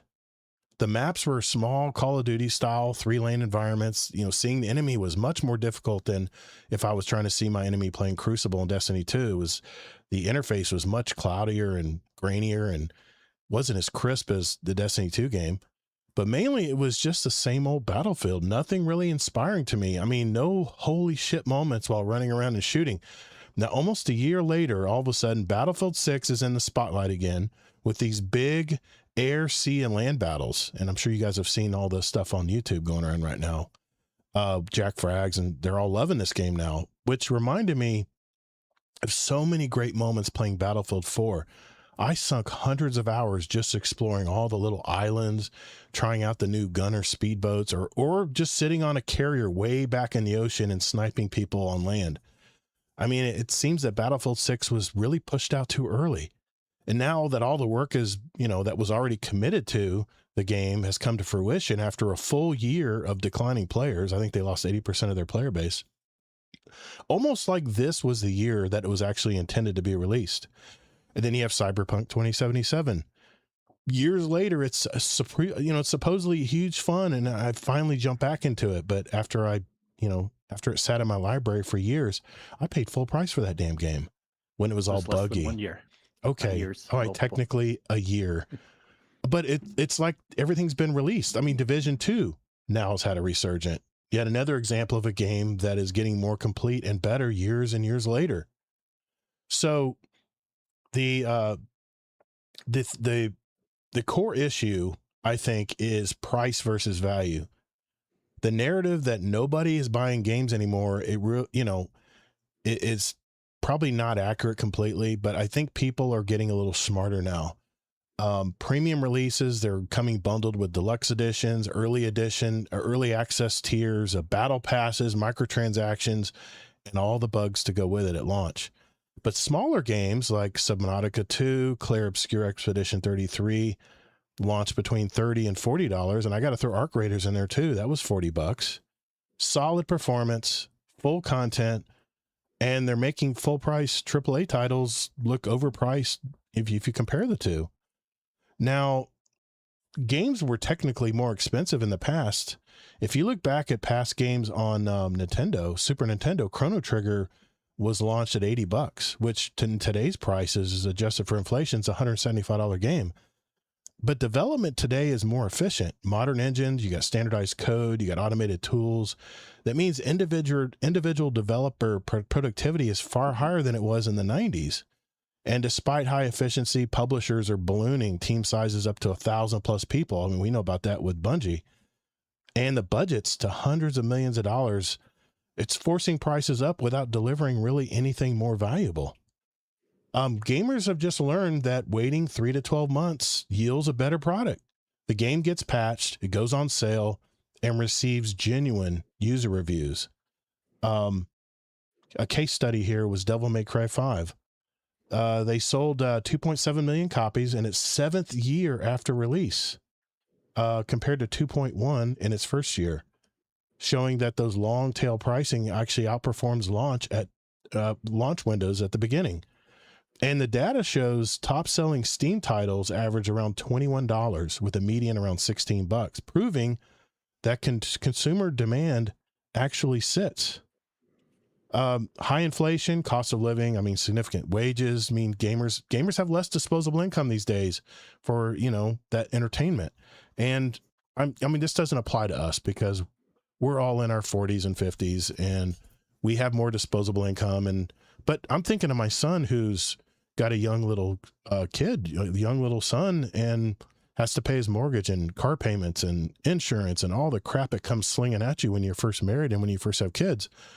He has to really think about, I don't think he's ever said that he's paid full price for a game, now that I think about it. And he buys a lot of indie games. He buys a lot of stuff on Steam that are $2, $3. He waits for the Steam summer sales and stuff to pop up. But these massive budgets, they're just making publishers nervous. They're stripping out all the unique features that appeal to they're making things appeal to everybody, when ultimately the final game is just very generic. And the high prices at launch are backfiring. I mean, to thrive, companies must focus on reasonable team sizes, modest budgets, high quality, and organic word of mouth sales over time. That's how indie games have been doing it forever. But I tell you what, I got to thinking about this story when I was putting it together, and the game studios have done this to themselves. They should have never pushed out games too early. And if you do that enough times, people lose faith and they start equating that day one release games are not to be played right away, especially if they're like live service, because then you got all the people cramming into the servers, which means you're in a waiting line we did that with Destiny quite a few seasons where we had to wait in line for 30 minutes maybe to even get in to even play the game. And I remember when I played Final Shape, I was having a good old time playing the first campaign in Final Shape. As soon as 5 o'clock came Eastern, everybody got off work and rushed home to log in and play Final Shape. All the servers went to crap, and I couldn't log in. I couldn't log back in. I couldn't play it. Totally ruined my experience for the Final Shape. And I don't think I could log back in once Destiny and Bungie found out what was wrong. I don't think I could log back in until like lunchtime the next day. It was really bad. I think that's what hurt their overall reviews. But The way I see this, the developers and publishers, they've done it to themselves. If they were, not to mention the studio crunch that we're all dealing with, a lot of the developers are dealing with right now, they're trying to put out these massive games and quicker and quicker every year. Every time they make a game, they're coming out way too early. Not to mention, I used to pre-order games all the time, but I've been burnt by so many games. And Battlefield 4, Battlefield, what was it, 2042? Oh my God, I even made a whole podcast over that game, thinking it was going to be the next thing. And it was such a flop, man. It had so many bugs. The netcode was a mess. I remember running, and I would skip back 2 spaces for every 5 steps. It was so frustrating, man. And it just made me wait. I mean, and the way I'm going to buy games in the future, I think, is I'm going to wait for some of my favorite reviewers to talk about it. Like, I like Skill Up. Skill Up jumps on games really early. He puts a good 30 hours into usually most of these games, or Gameranx or Co-Carnage, and see what they think. They're going to run through and go through all the pain points of these games. And then I'd rather just wait and see what these pain points are. And if it's whether I should pull the trigger or not to go ahead and buy it, or just wait. And it seems like today, The article or the subject. the subject Todd was, throws a million things at the wall.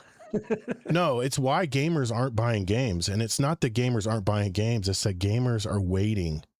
The gamers, No, the true I gamers. did that for a reason, though. Why aren't they buying, right? So Yeah. my thought, outside of the money thing, right? Yep. Because in sales, people will buy things when the value Yeah. exceeds the budget at that point, or exceeds the monetary value, right? When the true value of what they're getting. You mentioned earlier on in the conversation that we're all older now, right? Maybe our age has something to do with it. Yeah. But we've all grown up.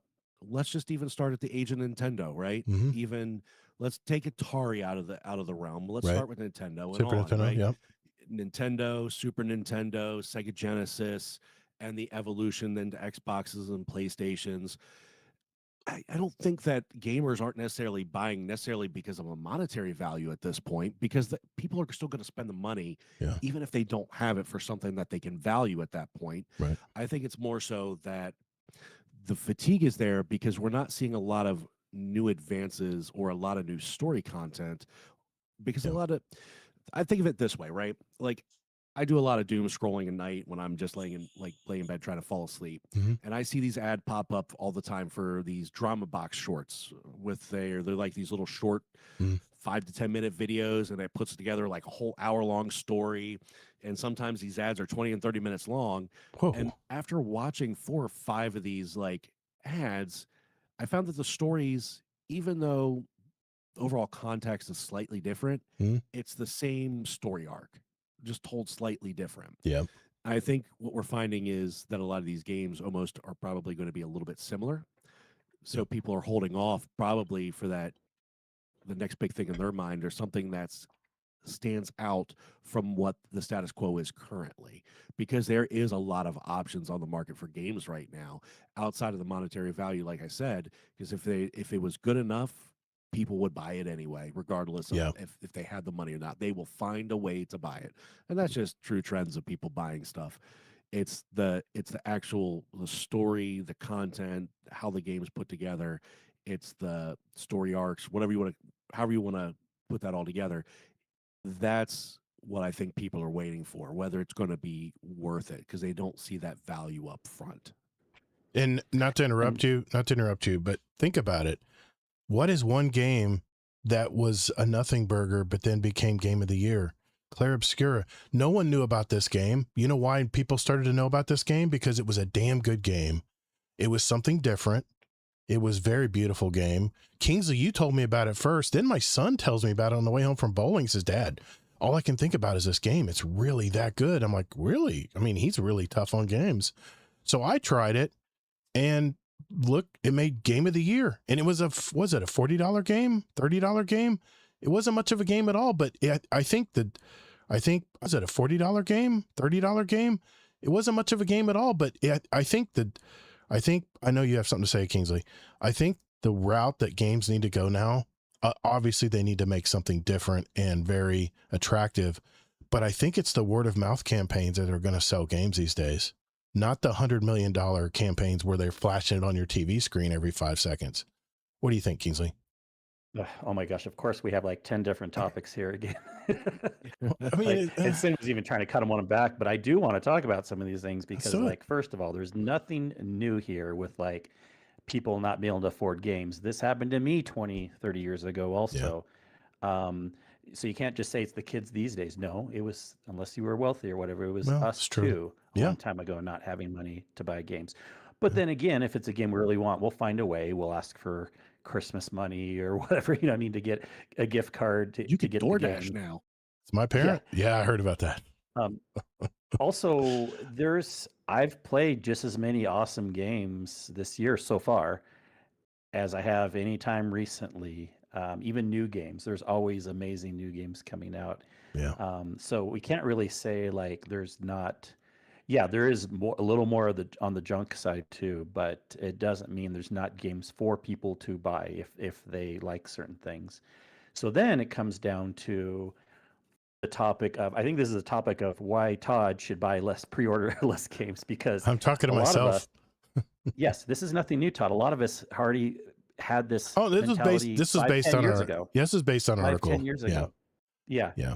And we already have been playing this thing. I mean, luckily I'm in point of life right now where I can afford most games I want to play. If we want to play it, we just go buy it. But I still do a cost benefit analysis. Yeah. If it's a game that's coming up that I pretty sure I'm going to like, and then the reviews start to come out and they're good also, then I will keep that pre-order or I'll pre-order it. There's no reason you need to wait at that point. And I've never regretted it. The only game I've regretted that I bought within the last several years, it wasn't even a pre-order thing. I mentioned it on the show before. It was Hades 2. I should have known that I wasn't going to like the game because it was a rogue-like game, but I bought it anyways because, you know, the music's good, the graphics are good and everything, and I just never really played it. I didn't enjoy it. See, when I think about it now, is I have to think realistically, is this just going to sit in my library, or is it going to be good enough for me to want to play it every day? That's a you problem. You just pre-order too many things. Yeah. Yeah. Most people, I feel I don't pre-order anything anymore, by the way, for the record. I don't pre-order anything. Good. But then again, I want to push back on the point that we should always wait too, because there's nothing wrong if it's a game you think you're going to like. And no, you know, you can, it's not like you have to add reviews in, but they can help. If you really like the game anyways and the reviews are bad, there still may be a reason why you want to buy the game. Or on the reverse, if the reviews are good and you're not so sure, you should maybe still wait, just depending. But I think about all this stuff leading up, and I don't sweat on like, should I wait? The only reason I'd be waiting for like the GTA 6 example is because I want to play it on PC versus buying it twice or whatever. Right. But and it'll look better on my PC than on the PlayStation. But every other game, I think it's totally fine and totally normal to pre-order a game if you've thought it over, if you know what you're getting into, and sometimes you don't entirely know. But then as it gets closer, start looking at the reviews. As it gets closer, if you have the money and the reviews are good and you think you'll like the game, there's nothing wrong with doing the pre-order. Or if you don't have the money, you probably should wait or ask some friends or something like that. And I do want to push back that there's still tons of great games coming out. Okay. I pre-order them all the time and I haven't been regretting. Well, I think but maybe I don't pre-order games and not play them. That's what you do. I pre-order games and actually play them. I grab a game, like it's Arc Raiders right now. Everyone can drink. They're probably drunk by now. I grab a game and I just shake it to death until there's nothing left of the game. And then I'm finally like, okay, what else can I play tonight? I just don't want to play Arc Raiders tonight. What else can I play? So I'm jumping into Cyberpunk. And I played it for about 2 hours and it was very fun. Followed along with the controls. It was going through the, showing me what to do and everything. But I think when it comes to reviews, Kingsley, I think you need to find a reviewer that likes games the style that you like them.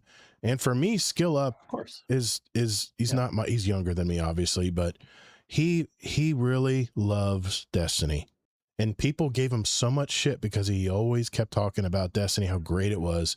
And that's the guy I want to listen to because I know he has the appreciation for Destiny like I do. And the same goes for, the Forbes reporter. Jesse, Yeah, Paul Tassi. He loves Destiny. He plays a ton of it. But then when he puts a video out and says, I just can't get myself to play it anymore. I think this might be the end for a while. I understand where he's coming from because I'm kind of feeling the same way a little bit. Other than, our Saturday night raids and stuff, which I look forward to because that's more of a social thing. Are you going to do Power World like him then? No.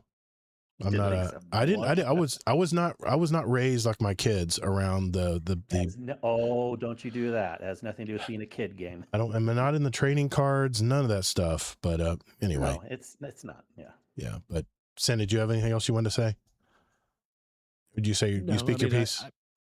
I spoke my piece on it. Heck yeah. You spoke your piece. Yeah, Doctor says, I'm a young guy. I can't afford new games these days. Halo Campaign Evolved was the exception. Well, then I'm going to ask you, Doctor, how is Halo Campaign Evolved? I saw it on my PlayStation 5 screen today. I'm like, is this a typo? What the hell's going on here? It's actually on PlayStation. A Halo game. But I'm curious if you're liking this it. is back when they were doing cross consoles for a bit before and then going forward for the next few years for the console wars, all that stuff. So anyway, the main, I'm sorry if I go off on a diversion. I tend to do that sometimes, but or all the time. But my main thing was players are getting smarter now, and they're not going to fall for these pre-order this and you'll get this skin. Get this, this special skin that everyone's going to have if they pre-order it. And it's not really special because you got it for free for pre-ordering a game. That's the way I think about that pre-order stuff now. Anyway, the only exception ever was Destiny because I had full faith that Destiny was going to make a good product. And I've been playing it for 12 years. I know what they're going to put out. And, at the end here, it kind of got a little sparse and we've been around that. We've talked that to death, but, I don't really pre-order games anymore. I would ask you too, Todd, but you have a lot. But you can answer too. But Sin, what I gave my example, and it's very rare. Like I said, I feel very confident in this. But when's the last time you bought a game you regretted, and can you remember what it is? I don't know if I necessarily regret it, but I was thinking back because you were talking about pre-ordering. It's been a while. The last one that I really remember that I pre-ordered was Red Dead Redemption 2 on PlayStation. And I didn't really play it as much. And I know it's a great game now, and I know a lot of people that still play it on and off. But I never really played it after like maybe 2 nights, 3 nights, maybe. Gotcha. And I think at that point I was still so heavily into Destiny, and Destiny is honestly has been well worth the money over the years. Granted, I haven't played as much as I normally do. We, like we said earlier, we get together on Saturdays, which is super fun. And so I guess you wouldn't even say get my money's worth. You regretted Red Dead. You just didn't have the time to play it. Didn't have the time, and I thought it was okay. I'm trying to think of what else I bought recently. I mean, how much time you got? I don't really buy many games. I got a ton of games I've bought and sitting in my library. Yeah, never to be seen again. And that's why. Do you regret buying them, or do you try to cut your losses and say no, I'll play them one day? There was one roguelike game that I bought because the freaking graphics were beautiful on it. But once I played it, it was a full roguelike game. And I did not like going back to the beginning every time I died. That's Dead Souls is different. Yeah. Dead Souls is different. You know that going in. But I thought this game would be more fun like Destiny. And every time I got killed, it was like I went back to the very beginning. I'm like, I'm just too old for this shit. That's kind of what I can't remember what the game's called. I can look it up later and I'll put it in the Discord. But well, your biggest example is the one you gave was the Battlefield or whatever. Yeah. But, I was wondering if you can think of any other ones you regret buying. I can't think of the game right now, that roguelike game, but it was a very popular, but it came out on PlayStation. It was a PlayStation exclusive. Now I tell you a game that I want to go back and play. I want to go back and play all of the God of Wars that I didn't finish. I'm really starting to see them. War was good, dude. I'm starting to see those fights on some of these videos, some of these playback fights. I'm not in any mood to play this Lafe game. I'm not going to be fighting some block with a flag sticking out of its ass. That's not the only part of the game. I understand, but I don't know, man. I'm going to probably get it because it's PlayStation exclusive, but I'm thinking about going back in my library and playing some of the God of War games because You're saying you're going to buy a game again? You're not going to play? No, I've already got them. I already bought them. I already bought all these God of War games and they just sat. But I mean the Laffy one. I didn't play the first one as much on God of War, but I Yeah. played the second one to completion. And if you haven't played them or gotten them, Horizon Zero Dawn, the first and second, both were really, really good. Yeah, that I bought the first game too when it came out, and I played it, and then I went back to playing Destiny, and then I came back and I gave it a really good 8 to 10 hour playthrough, and it was a lot of fun. Hacking all the animals and stuff was so much fun, but it just had such a slow start, Sin, that I just got bored fast. I don't know what it is, man. If you can get over that hump of starting a game, and like that's the problem. HCD, like once I got through that and got hooked on the story, I was hooked. And then for Forbidden West, hooked. And that was the same way with Final Fantasy 16. Like I started a playthrough a while back, never finished it, and I actually restarted one maybe earlier this year, last year. Yeah. Final Fantasy 16, really good. And I found that the stories on those, they were told really well. The gameplay complemented it. Gameplay was good. The progression was really good. And overall feel of the game was excellent in all those. I really wish I started early. And I mean, I was a PlayStation kid. I don't know why I never got into those games, but I think I was playing hack and slash Destiny, the Dynasty Warriors instead of playing Final Fantasy games. But I really wish I would have jumped into those games because I've heard so many good things about Final Fantasy as well. But I have such a backlog. Good. Yep. I have such a backlog now. That's the thing. There's still tons of games that are worth ordering even right away because they're good games. I want to try Clair Obscura.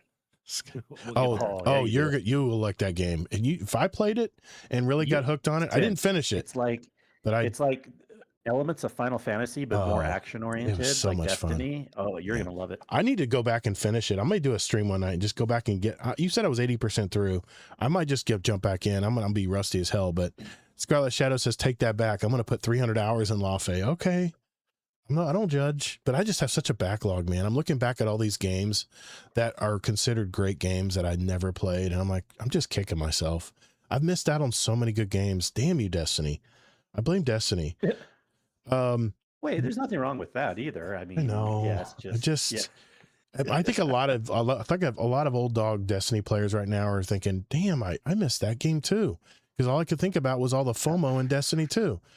Doctor said in the first 3 days I had it, I collected 41 of 58 total achievements. It is a really fun game, and it's also a remake of the first game I played, so you kind of had some nostalgia there, yeah. So I'd encourage you to play it yourself and form your own opinion. Yeah, I was not a Halo guy. I was not an Xbox guy. My son played a lot of Halo, but I never really got into it. I played a couple of the campaigns, but the problem is when you play Halo 5 story, you don't have any context of anything in the past, so it's really hard to. I just kind of walked through that campaign. It really was. I couldn't understand what was going on. Okay, let's move on. We got a lot to do still, guys. So thanks for indulging me on that. Next, we are going to go into our catch-up segment right after this. I need to run to the bathroom just real quick, guys. Give me like 90 seconds, maybe. All right, 2 minutes because I'm old. While Todd's gone, we are going to start our unboxing stream. There you go. We're going to open up these UPCs. Pop on the camera, Sin. APC, UPS. There we go. Give me just a few seconds. I deal with those in businesses. Yeah. At times,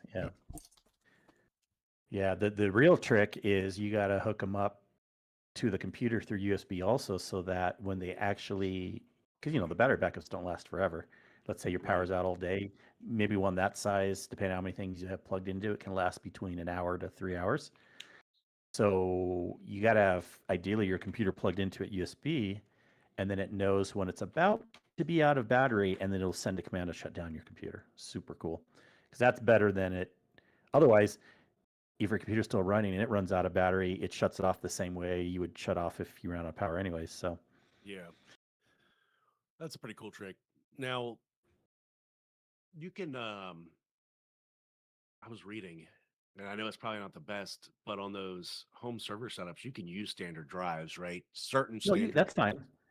It's totally, the real, and it's not so much a gimmicky thing, but the real reason why you want better drives in a business setting is because 2 reasons. They will last longer typically, but they also have better tools to tell you when they are going to pre-fail. So like you can replace them before they totally fail. That's really the only difference. But in a Then home I setting, heard like vibration also from multiple drives. yeah, there's a little bit of that too. But a lot of times people don't care about that as much. I mean, unless you're having it like right on your desk next to you. But Yeah. I mean, I would yeah, set these in but the basement somewhere near me. And I thought about maybe doing the DIY route anyway, because I don't really care about some of those pre-built ones and the operating system that they're built on, because they have like TrueNAS, or I think Unraid makes one, have their own operating systems that are free. That like it's basically like I could take like an old computer and just hook up multiple drives to it and just run a or you TrueNAS can do software. or your current computer.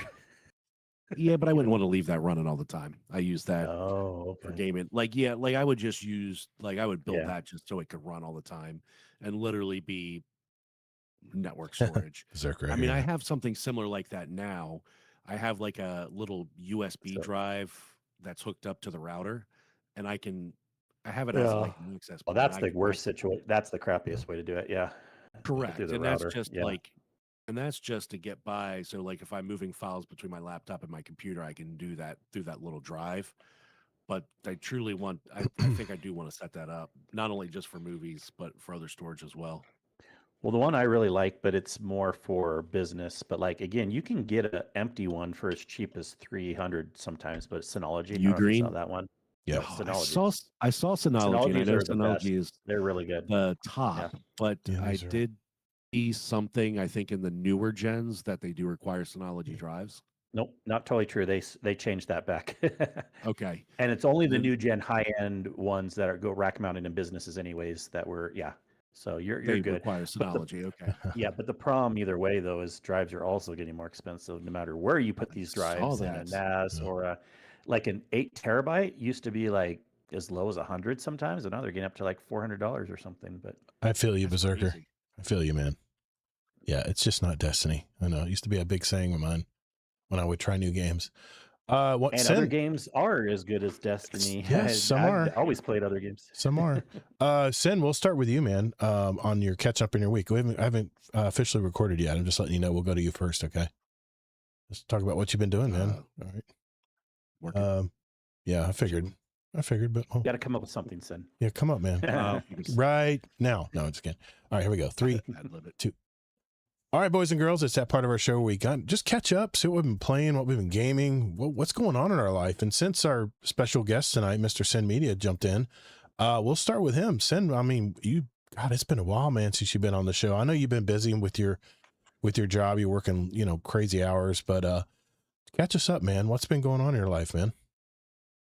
If we're talking this week or in general, but in general, yeah, nothing new really, just status quo, car business as usual. Fortunately, the newer job, I'm a little more flexible in timing.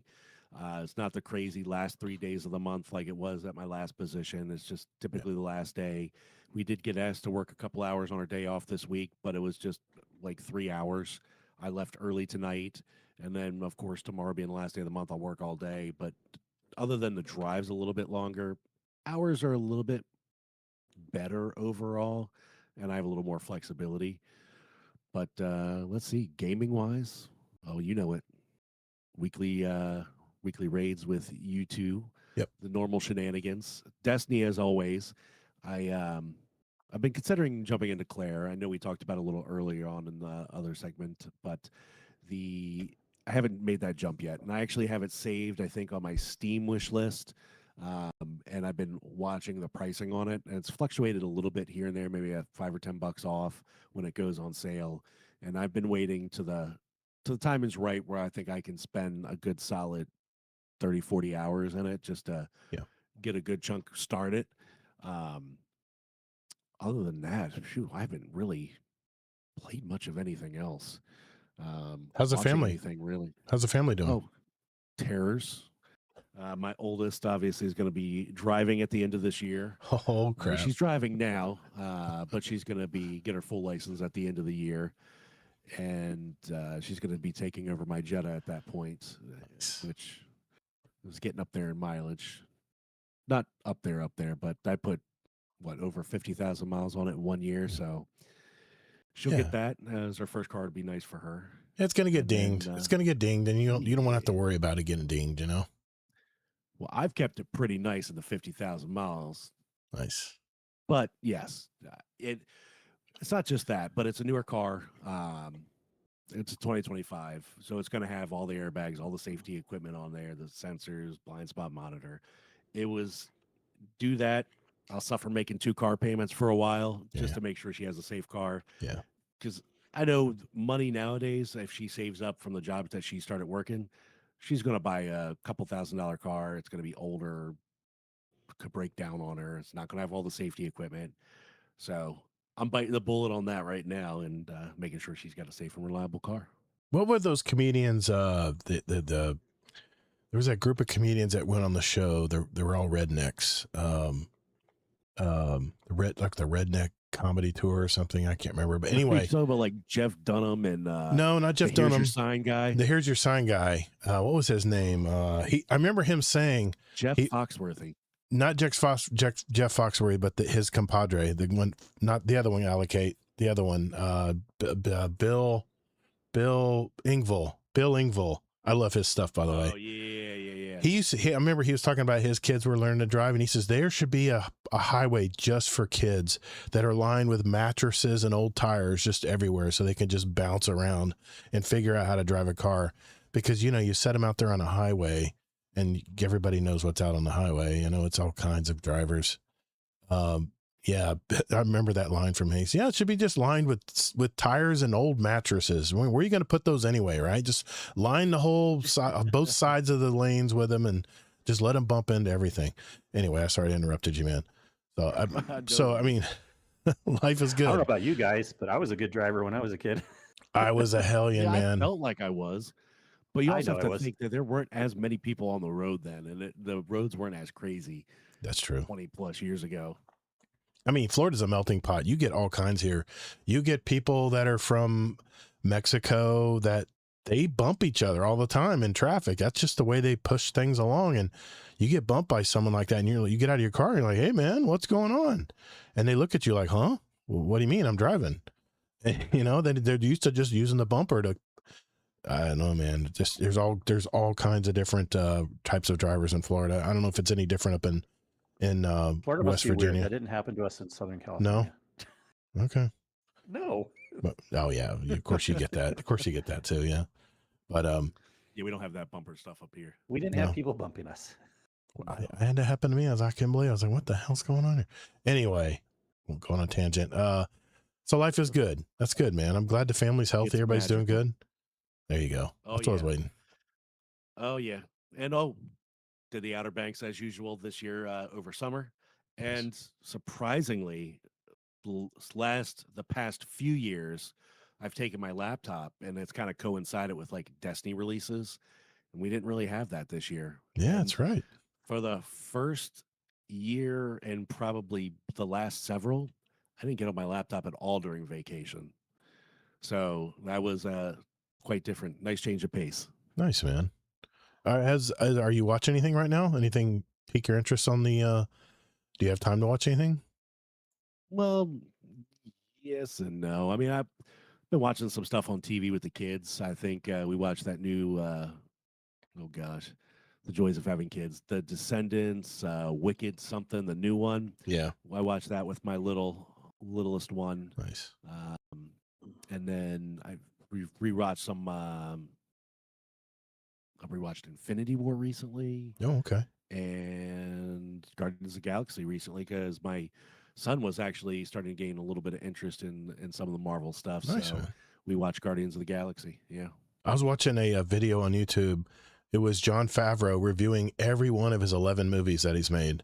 And he talked about how he was making the first the first Robert Downey Jr. Marvel movie. And Marvel was really not a big deal back then. It was all about DC. They owned everything, and how they were kind of under the wire, and how his audition just blew them away. And he was definitely the guy, even though back then it was before his resurgence. He really wasn't. He was kind of the black sheep in Hollywood. And that was a total resurgence for him with that Marvel movie. Yeah. Anyway, good, man. I'm glad you stopped by tonight, though. It was good to hear from you, man. By the way, if you want to hear Thin's original interview with us, I mean, #1 interview with us, and he's been on many, many times throughout the years. Episode 34, Rum and Destiny. That's the title of it. You can go to Rum is in it. Bamboo for Miklo over there. Probably, listening yeah. somewhere. You can go to guardiandowncast.com and just look up Sin, CYN, and the episode will pop right up. So, Mrs. Ronan, Red Lion, I know she likes to go back and listen to the interviews. I mentioned that for her. Anyway, Kingsley, what's going on in your life, man? What's up? Yeah, and funny enough, this all kind of loops together. We were having a conversation in Guardian Hub today in general chat about Nice. rum and other things and sin, and Yeah. we were having a good time chatting over there today. Nice. But yeah, yeah, it's been fun this last week.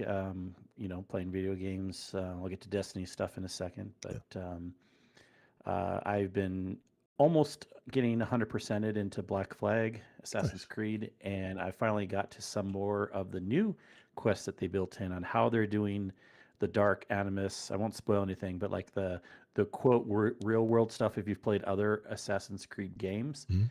and it's freaking amazing. I was a little skeptical because they changed that part of the game from the original one, but I think they're doing a really good job with it. So again, anyone who's just even considering playing this game or is playing it, get through all of it because there's just so many cool things that they've added that make the game amazing, even if you've already played it once before. So, this is like the best probably remake, remaster thing I've ever played in my life. Wow, that's saying a lot. It's been remastered, so. Okay. Yep, it's really good there. And it's been fun this last week too. Brother-in-law has been in town from Australia, and he's a guy that plays Destiny sometimes too. So we even had a last-minute add-in where someone wasn't able to make it for our Saturday group, and we brought him in and had to finagle some things around because I have other systems to play on, but he didn't have things bought on the PlayStation, so I moved him to my PC, and then I went to the PlayStation, but I never used the PlayStation, so I had to update it. You know, those little fun things. Oh, yeah. But, why does PlayStation take so long to update compared to PCs? Because they got to Jeez, come copy on, all the people. files. I don't know why. I don't know Not why. just that, the downloads go slower too, even when you're on Ethernet. It's like 10 Doesn't matter. times the speed. There's a It's bottleneck. crazy. Yeah. It's the Yeah. bus. I guess the bus is just bottlenecked. Yeah. Anyways, yeah. 1 million and reason number 2. I prefer PC, but Console hater. no.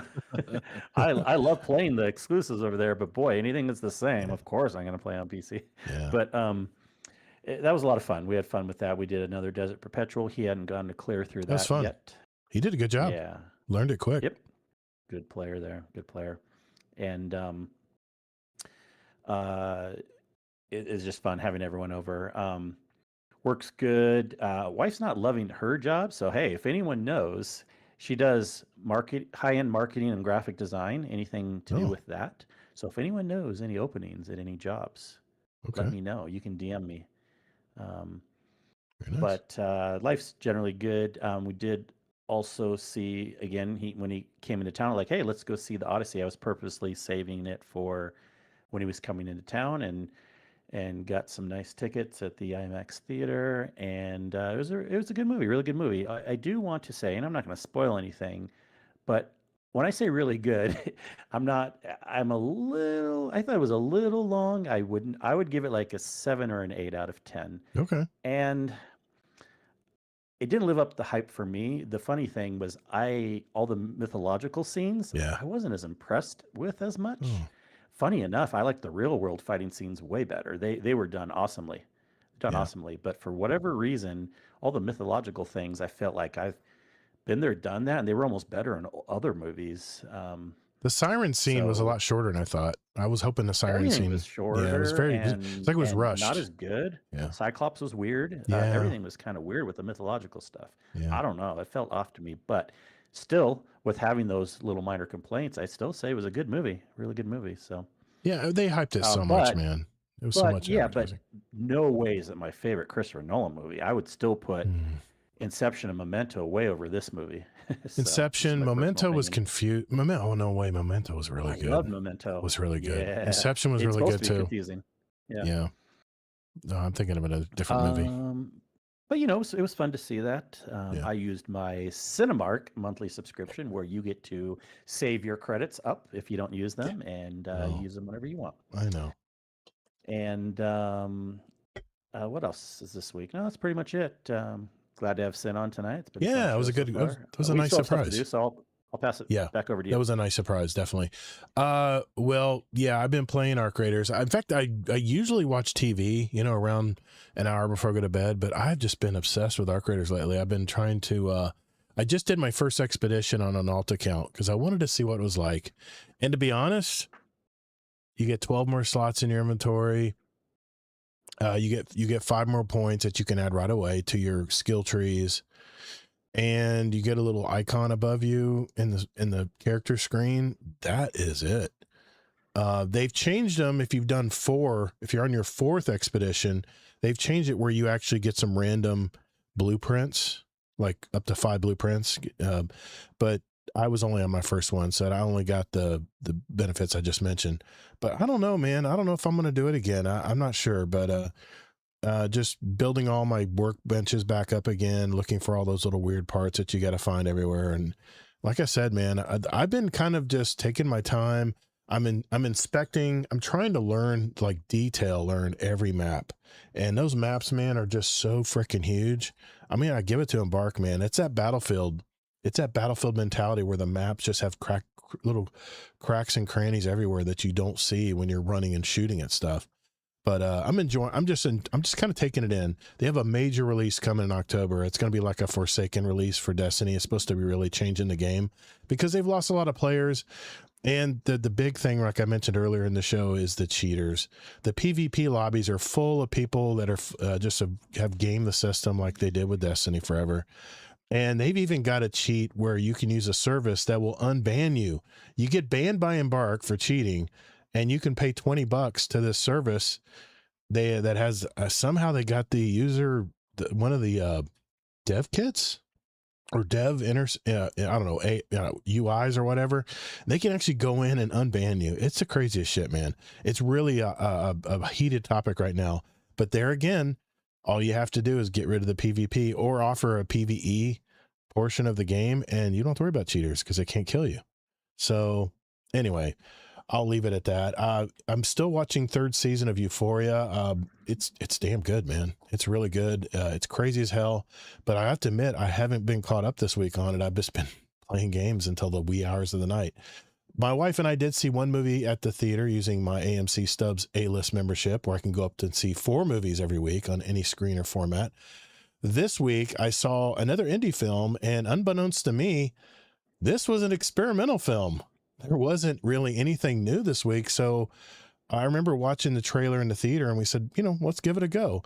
The film is called Motor City. It's a 70s based revenge story, but here's the catch. Almost the entire film is void of any dialogue. I know we were thrown at about the 15-minute mark. My wife and I looked at each other and we realized that no one had any speaking lines, but it had really good music. In fact, there was a cameo from Jack White, and there was a lot of 70s music. I'm like, man, they spent all their money on all the licensing to put all the 70s, really good 70s music in. But it was so weird that there was no speaking lines. Everyone was kind of overacting, trying to, point and be expressive without actually saying it. And I must admit, as strange as the movie was, and as good as the music was, I kind of have mixed feelings on this movie. I could follow the story without any dialogue, which was, I guess, the experiment, right? The movie stars were Alan Ritchson. He's the main character, from Jack Reacher. He's framed for a crime he didn't commit by a jealous ex-boyfriend who happens to be a major drug dealer in Detroit. He's played by Ben Foster. Shailene Woodley, I don't know if you know her, but she's been in a few movies. She plays the girlfriend in the middle. And as mediocre as the story was, the elevator fight scene is iconic. The cinematography of filming all that bloody scene in that one little small elevator kind of was the redeeming feature for me in the whole movie. And that's what if you look at the reviews, that's what everyone talks about, is that elevator fight scene, which was just fantastic. I don't know, man. The ending was very common. I'll leave it at that because it's the only speaking lines in the whole game and then in the whole movie, and I'm not going to spoil it if you decide to watch it. Rotten Tomatoes has it at 62%, IMDb at 6.2, pretty much even there. I kind of felt the same way. I liked it and I hated it, so I'm giving it 3 stars. I think it was just okay. And if you go see it, or if it comes out on the streaming services out there, I guess it's worth a try. See if you can get through the whole movie without any speaking lines. It's the weirdest shit I ever seen, man. It was really weird, but the stars carried it. So that I can't say it's shitty. It's a terrible movie because I understood the movie and the ending was satisfying, but that's about it. But again, the only other thing was playing Destiny Desert Perpetual raid with your brother-in-law. That was a lot of fun. It was fun seeing seeing Kingsley under the pressure of a live show trying to put 2 speaking consoles together, or a console and a PC together. I think the problem was, I know, but the problem was Sin was trying to give you shit and you just weren't having it, I guess. But exactly. But I think your brother-in-law ended up using your wife's account so he could talk. Yeah. You know why? Because he couldn't verify his phone number because it was on another account. Jesus Christ. I know. We got to look By into the way, that. if you guys, no, everything's working Okay. as intended. Actually, Okay. we've had a really good Discord since, No and a lot of bots. other Discords do this too. Yeah. But it brings up a good point, people. If you're listening to the show, Yeah. and think you have issues with the Discord, DM me, Right. Kingsley Mac, or anyone, Todd, whatever, Yeah. and we can let you know what to do. You do have to have a verified phone number. But the problem that sometimes people run into is you may accidentally have that number on a different Discord account. Yeah. No fret. If you do, Discord has a form you can fill out to help you move it over. Right. But just let me know if you have any questions and we can help you through it. Yep. Okay, that's it for our catch-up segment. We're doing something a little different tonight. We'll explain when we return.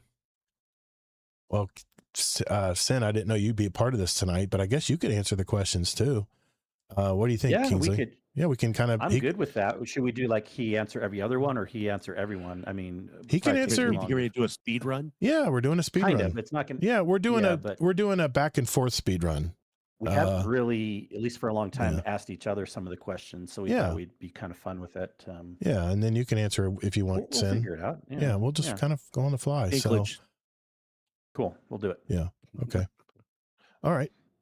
Okay. Let me. Oh crap! That's the thing I didn't pull up. Was no. I got it. No, do it. Make sure I got my list. Do. No, I don't have my list. Thank God. I was thinking about that. I need to pull it up. Let me do that real quick. Well, you have your list of questions you picked. I do have mine. And I didn't alter it a whole lot because a lot of the questions I think you wanted to answer. That's fine. From last week, so I figured I'll just ask you online. I'm flexible. Rob Stark's wife, actually, okay, I got you.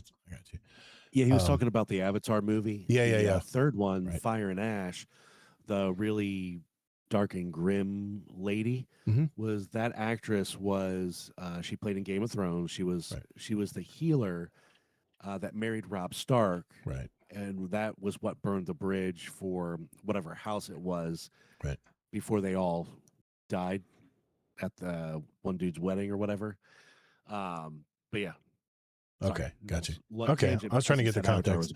Sorry, I was just trying to get the context. I still need to watch Game of Thrones. I started a couple episodes, and then the wife and I were going to watch it together, but then she got distracted with another show. So good. I did start rewatching fairly recent and got distracted. Yeah, so. The ending was questionable. I didn't like how it ended, but I don't want to spoil anything. But you can decide and tell me. Yeah. Okay, here we go.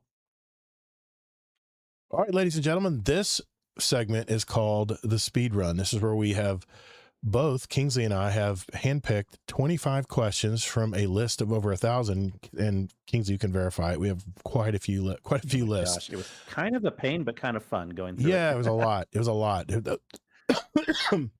That's just years of putting it together. Let me get this fan out. Choking up. Let me get this fan out of my face. That's what it is. It's drying my throat out. Deep throating the fan. We have picked 25 questions at random. And what we're gonna do is we're gonna ask each question to each other, back and forth. And then since Sin is here, he can answer them as well. So I just figure we haven't done this in a while. I figure let's go ahead and do it. And it might share maybe a little insight into us, since we don't talk about us much on the show anymore. So, okay. So I'm going to start off with number 1. Kingsley, what is one of your favorite music artists? Real Big Fish. Real ska band, Big ska Fish. pop. Oh, it's ska pop. Really Got going you. some ska on that. Oh yeah. He wants a little ska I like on him. that, Sin. Sin, what's your favorite band? Favorite music artist? One of. It doesn't have to be the. Yeah, that's what I One just went of. off the cuff. Let's just do 10 years. I remember, wasn't Daft Punk a big deal for you a while ago? Well, I Kingsley? like Daft Punk. too. Yeah. Okay. Oh yeah. Oh yeah. Okay. Your turn. Okay. Do you eat your leftovers or do they spoil in the fridge? They spoil in the fridge. I knew it. You know how I knew it? 9 times out of 10, That's I don't eat them. That's a typical ADHD thing. And my wife does that too. My wife gets so irritated and she will eat her leftovers, by the way, every time. But they always sit and we end up throwing it in the garbage. We end up put it down to disposal. Yep. What about you? 9 times out of 10, they will spoil in the fridge. There's some exceptions though. Yeah. Like I'm not big on leftovers. Majority of leftovers, I would say. But something like a good chicken parmesan, like if I have leftovers of that, heck yeah, I will heat that up and devour it. Yeah, there's always exceptions. Yeah. Doctor says I have ADHD as well. I hate watching food go bad. It's totally an ADHD thing. It is, man. It's out of sight, out of mind. In fact, my wife buys apples for me. I'm like, honey, if you don't put them right there when I open the door, they're not staring me in the face, I will forget we have apples and I won't eat it. So she has to place things like I'm in a grocery store.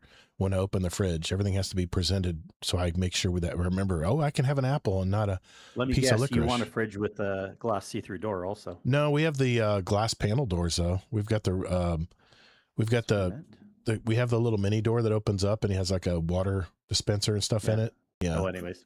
Anyway, yeah. Kind of. Yeah. Dogs or cats? No, definitely dogs these days. I like cats a lot still, but I thought I was a cat person growing up, but I've really appreciated dogs in the later years of my life. Sin? Me personally, dogs, but my house has got both. Okay. Gotcha. Yeah, we've had both. Yeah. I loved my cats too. All right. Question 2. Coke, Pepsi, or neither? It's always Coke. If they offer Pepsi and they don't have Coke, I'll take it. I'll take like a Pepsi Zero, but it's Coke Zero. That's what I drink. Yeah, that's me. Coke. It just tastes better to me. Yeah. All right. I can't do the zero though. It's got to be the regular. Yeah, it's definitely zero for me. I like the Zero because I like the sweetener tastes better. They're not using saccharin. But I don't like the diet one. To me, diet I hate and zero I love. Diet Zero has more flavor because they're using sucralose instead of whoa. Sucralose instead of saccharin, sacrilege, all kinds. I think it's called saccharin, or I don't know, equal or whatever it's called. I don't know. Anyway, it tastes different. That's why I like it. Anyway. Oh, it does taste different. Yeah. Kingsley, what is one of your favorite movies? That's a hard one. That's why I say one. Memento right now. Yeah. Okay. Sin, what's one of your favorite movies? I'm only saying this because there might have been a saying in a GIF in the in one of the chats recently. But I'm going to say Euro Trip. Okay. Okay. Nice. Okay. This isn't where I parked my car. Wedding Crashers. That one too. That one's good. That's a great movie. Yeah. All right. Question number 3, Sin or Kingsley. Shit. Do that. Sinsley. Mac. You gotta remember the Mac. Sinsley Mac. Yes. Sorry. Okay, sorry. How good is your vision? I have 20/10 vision with my glasses. But I have 20/20 in this eye, and this is my shooting eye too, and it's like 20/35. It's not good. It's not as good. Have you always had to have glasses, or No, is it just later in no, life just thing? Or... I think when I hit 50, 48 maybe, I had to start using reading glasses. That's the first step. And what's funny is my wife Oh just yeah, is starting. I have that a little bit My now. wife's Yeah. 53 now, and she just now had to get her first prescription. It's very, very light. It's very light. Even my prescription, Yeah, it's not yeah. very thick. So, but yeah. All right. Ben? Sen, do you have contacts or glasses? I'm trying to remember. Not glasses, probably, Contacts. right? Yeah. Contacts, yeah. Mm. I thought you maybe had Yeah. contacts. Yep. Yeah, so my vision's awful. Without it, I cannot see. Iconic question coming up. Sensley Mack. Who would voice your ghost? I don't freaking care. What? Come Okay. on. You know what? Just to be different, I would actually probably maybe like if Dinklebot stayed around. Okay. All right. That's a That was the fair question that I thought of before we started the segment when I said Dinklage. Dinklebot. Okay. I know it's an iconic question. I've never really been interested in it, but I love you answering it because then I can answer it how I feel. I think Samuel L. Jackson is probably someone said that a long time ago. That is peak. That's a peak answer for me. I love that answer. Okay. Your question. All right. When is your favorite mealtime? Breakfast. I am a breakfast guy. I'm a Southern boy. I like having, well, everybody knows I like my bagels with a little, I don't think that's normal Southern. I like the way you eat it. But I'm a Southern boy in the fact that I like, my bread gets put into food before I eat it. I have to clean the plate with the bread. Yeah, interesting. Breakfast, What always. about you, Sen? Lunch. I always skip lunch. Lunch I like. We skip it. Lunch is always good. Okay. Your question. What do you always need to bring with you when you leave the house? Like, absolutely has to be with you. Well, does phone count? Because that's kind of obvious. That's kind of what I would say. I feel like a cop-out answer, though. Okay. And especially for me, because I all right, let me rephrase it. All right. I'm gonna throw that question out. I'm gonna give you another question. No, it's okay. If your house was on fire, what personal item would you have to grab before you run out? Okay. My laptop. What would it be for you, Sin? Oh, shoot. Other than the kids, like we're talking inanimate objects. Yes. I think so. Yeah, inanimate object. Yes. Yeah, I have to phrase it that way. Like an apocalypse type fire? No, your house is on fire, and if you don't leave, you're going to die. Everything. What are you going to grab before you run out? You have one thing to grab. That's it.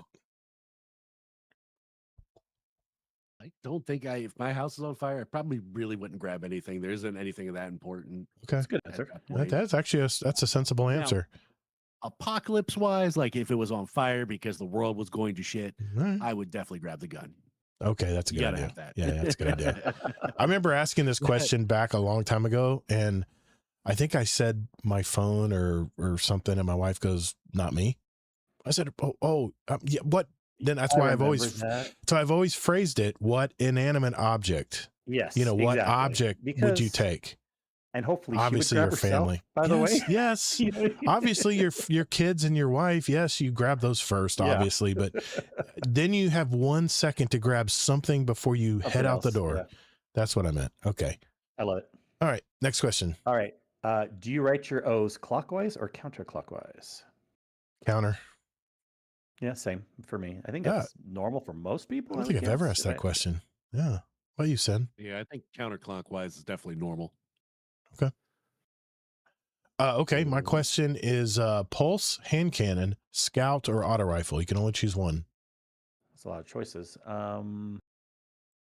These days, out of all of those, right now, the answer is scout. Sen?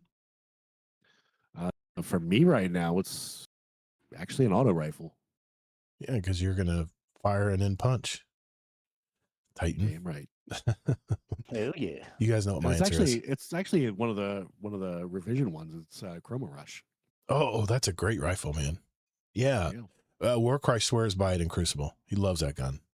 It's a pretty solid choice right now. It is 720. Can't beat it.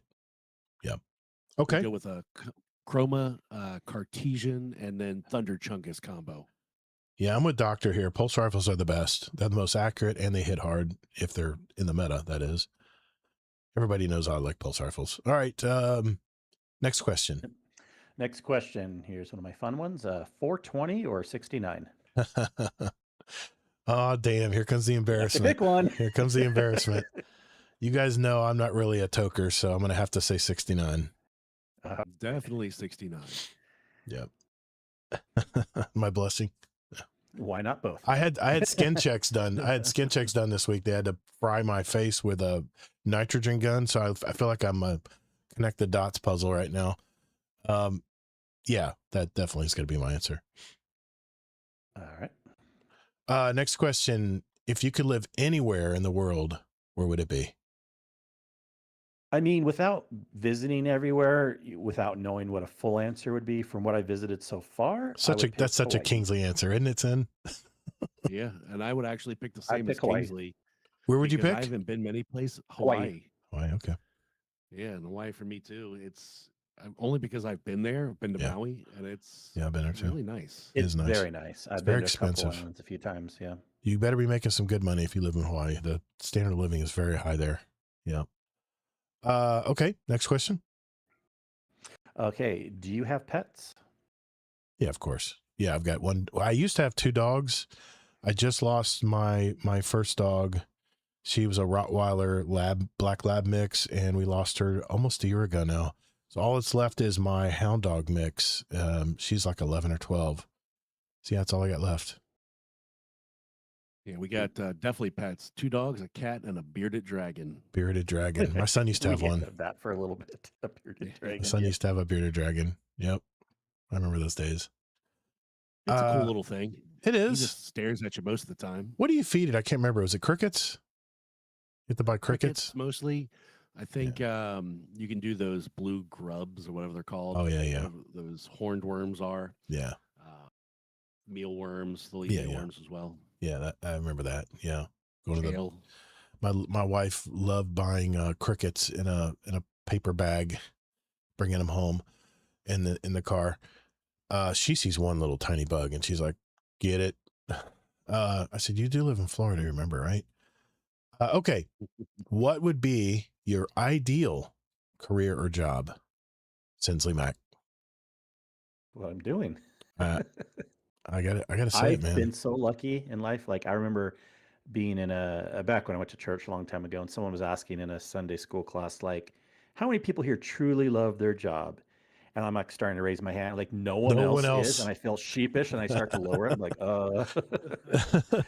yeah, I really do. Yeah, I do. I'm doing exactly what I want to do. That's what I thought you'd say. Sen, what about you, man? Ideal. I don't know. I've been back and forth on that, and ultimately, at some point, even though I'm getting older in my life, I would like to own my own business. But other than the hours, I do like what I do now. It's okay. What would you do? Do you have any ideas what you would do if you had your own business? I don't know. Okay. I go through that mental routine every now and again and be like, what would I do if I do it? And it's like, I don't know. Sometimes it just falls in your lap. That's the way it happened to me, man. I was in between jobs when I started my business. I just thought I could do it better. It was a hell of a leap, though. Scary as hell. Okay.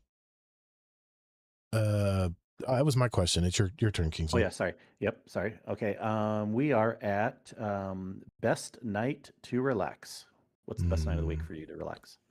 Best night of the week is usually Friday night because my day's done. Now I'm looking forward to not doing anything, or at least I think in my mind, not doing anything for the weekend. And usually there's honey-do list. So, but Friday night, that's when I feel the most calm. Ooh, nice. I think for me, probably Monday. Really? And that really varies because, during the summer, the wife and kids are off. So Tuesdays when I'm off, they'll be around. It's always running around honeydew projects. But during the school year, Monday nights, I can chill and relax. Doesn't matter what time I go to bed. Tuesday, I wake up whenever. Kids and wife are already at school. So, yeah, I think Monday nights are typically the best relaxing nights. And me and Sen can attest here. soon you are going to love those quiet houses, those quiet days when there's no kids running around. It is such joy. You love your If he kids. gets to that point, it sounds like you may have kids with you for a bit. He may not. By the way, back on the dog question, the doctor says that's nothing. I got 10 cats, 3 dogs, 2 ducks, and a turkey. You must live on a farm. And a partridge and a pear tree. You must live on a farm, dude. It's got to be a farm. Or like a big piece of property or something. Anyway. A lot of animals growing up. Be a small zoo. Yeah. Believe it or not, in Southern California, but we had a little bit of horse property. We had goats, we had chickens, we had I don't know, we had all sorts of things at times. We didn't have a horse, but yeah. My wife has this picture of us having a gentleman's farm in North Carolina, the plain in between the mountain peaks. And I'm like, all I can think about is I'll be 75 years old scooping up chicken shit. I don't know if I'm going to be wanting to do that. I'm going to be inside, and they better sure as hell have good internet. That's all I think about when I think of this gentleman's farm. And I'm going to be hiring some guy to go around and clean all that. And I'll just pet it on the way out or get the eggs from it every morning. You say gentleman's farm, like my mind automatically goes to like the bunny ranch. No, it's no. The way my wife phrases it, it's like just like a simple farm. Like it's like a simple farm. No, nothing like a Playboy mansion or something. No, nothing like that. You don't quite get it still. Gentleman's farm. Okay. All right. Whose turn is it? I don't know. I'm trying to think. I asked the one about best night to relax, and then it's my turn. Number 9. Okay. And you guys have already answered these, but I'm going to ask them again. What is the worst job you've ever had? Think of this as a refresher to let everybody know. Well, I have that for sure. I had a little stint of doing customer service tech support, which sounds so funny because you think like, isn't that what you do? No, there was a time in college and I only had the job for like a week or two, and it's not like what I do now. It was like stupid call center stuff where like people are calling up complaining about stuff, and the supervisors had it controlled. Like you have to finish calls like in 3 minutes, all that bullshit. Yeah. And I hated it. I'm much better like doing the tech stuff on my own terms. So Sin? Hated that job. Taco Bell. Worst job ever. That was my first job, like 16. I would say someone needs to do it. Damn, the worst job. Somebody's got to do it. We need our Taco Bell, Sid. Worst job is for me is it's a tie actually, but I'll have to give it to. I was an auto parts, retail auto parts counter guy that looked up the parts and got them for you. Oh yeah, I remember. My manager was a laziest son of a bitch, and we would get overrun, and he would just sit there and talk with his girlfriend on his phone all day with his feet up. It's just, that was the only job I actually walked out on. I said, I think I quit. I just walked out the door. No notice, nothing. I didn't give a shit. I didn't want I didn't want anybody to know I even worked there. So, I mean, $12,000 a year. That's how bad it was. Yeah. It's bad. Okay. Okay, my turn. Almond Joy or Mounds? This is a tough one, but I would say Mounds. Yeah. Mounds. Yep. Mounds. Yeah, just the chocolate and the coconut. I don't really need the almond in there or whatever they put in there. Yeah, don't need it. Saying you don't need the nuts? I don't need the nuts. You trying to get you people to clip me?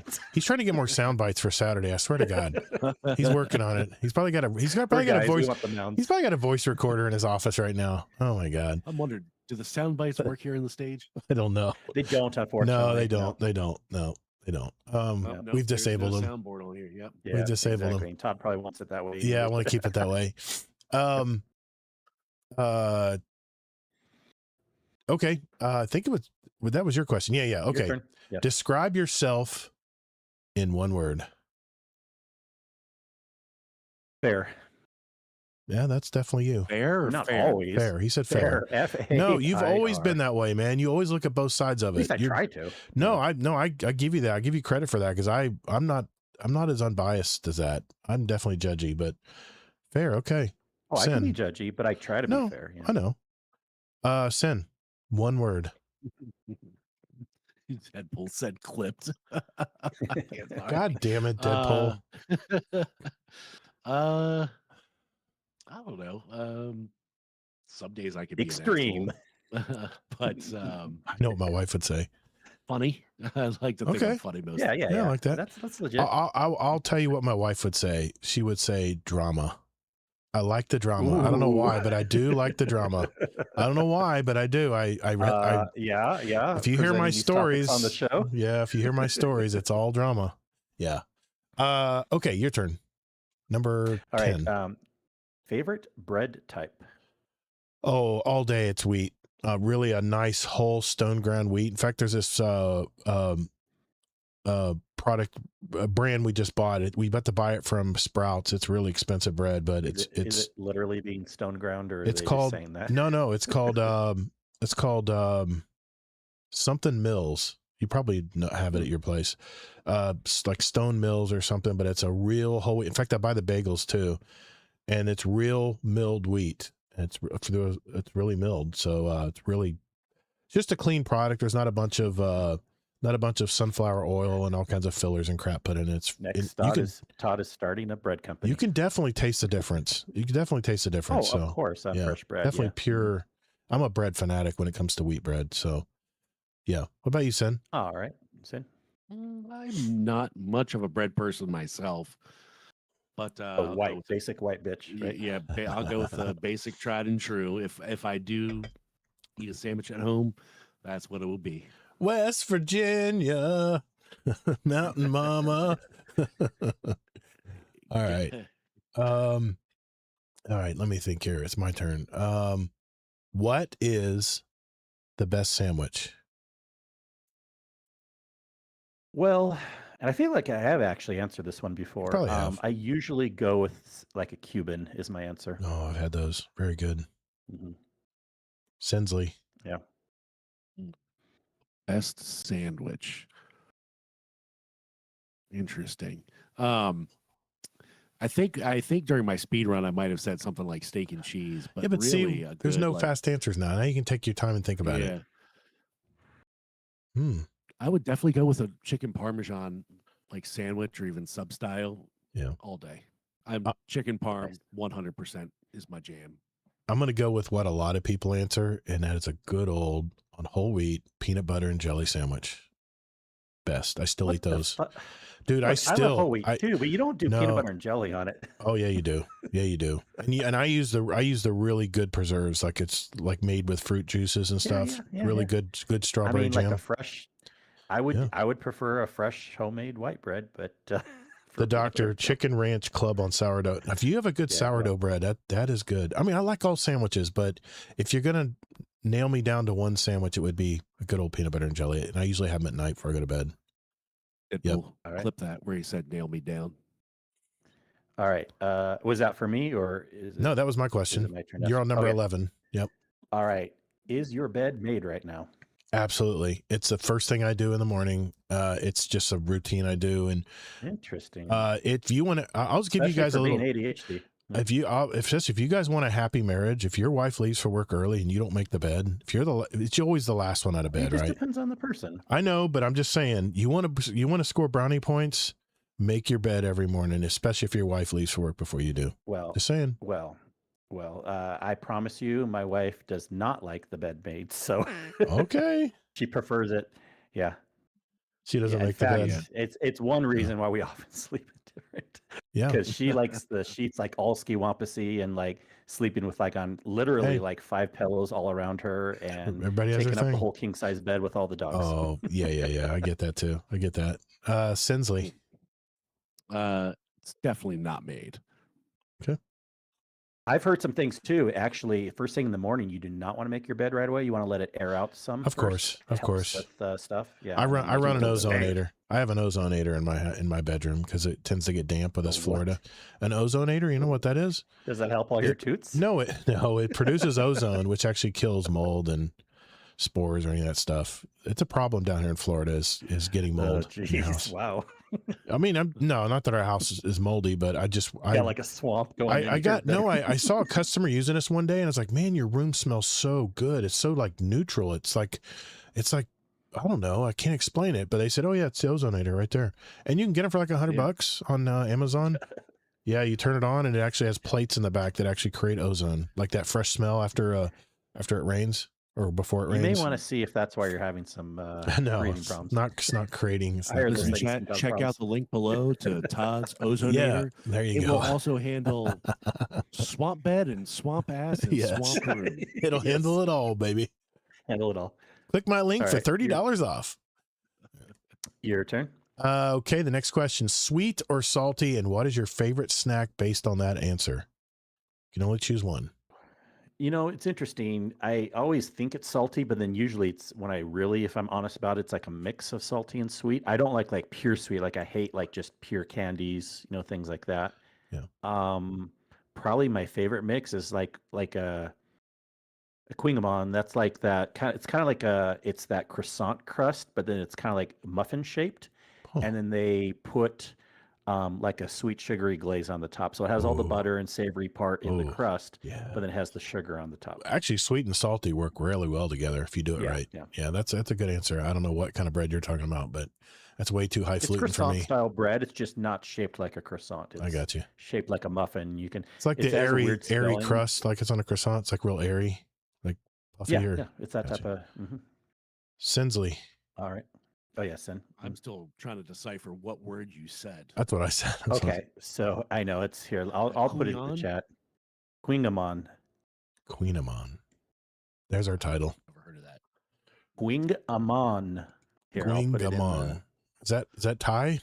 What is that? No, it's like Quing- French also, I think, Quingamon? but I don't know who created this originally. Doctor but says I'm more of a this is the savory word. person. Okay. And then let me get a picture of the treat. You guys can go on though while I'm getting the screenshot. Deadpool, mine only gets up and only makes it if there's is company. Yeah, I get that too, man. Oh man, that is definitely French. No, I have no clue what that is. I'll have to let Jim and I look it up tonight. So give me a picture. I'm putting in the chat right now the picture. Oh, the picture. Okay. And it's loading right now. Oh, that looks It's really croissant good. crust, but it's kind of Yeah. muffin shaped.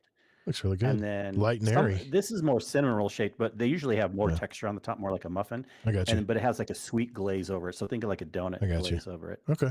Oh, nice. Interesting. Salty. I would go with salty, like a nice like Mexican style chip. We can do a little salsa with it. Doritos. Makes sense. All kinds Doritos of are Doritos. okay. They can get overdone if you do them too much. I'm talking about like Of a course, fresh, not a fresh chip, Yeah. right out of the maker. Yeah. Me too, man. But I am a sweet guy. I like the licorice. I like candies and stuff. I'm trying to wean myself off of it for now, but yeah, that's mine. My turn, Your turn. I think. Yep. Your favorite enchilada type. Favorite enchilada. Um, like cheese or beef or chicken I know enchiladas, definitely. I usually get all three. I get like a combo when I buy enchiladas, but there's more than three. Oh yeah, no, but it's usually like beef, Yeah. chicken, and cheese. I would say probably of the three though, beef. I always like beef, ground beef. Ground beef or like Oh no, like a carnitas, like a shredded beef. like a shredded beef. Yeah, that'd All right, probably just be my wanted to make favorite. sure. Yeah. Enchilada, beef or cheese for sure.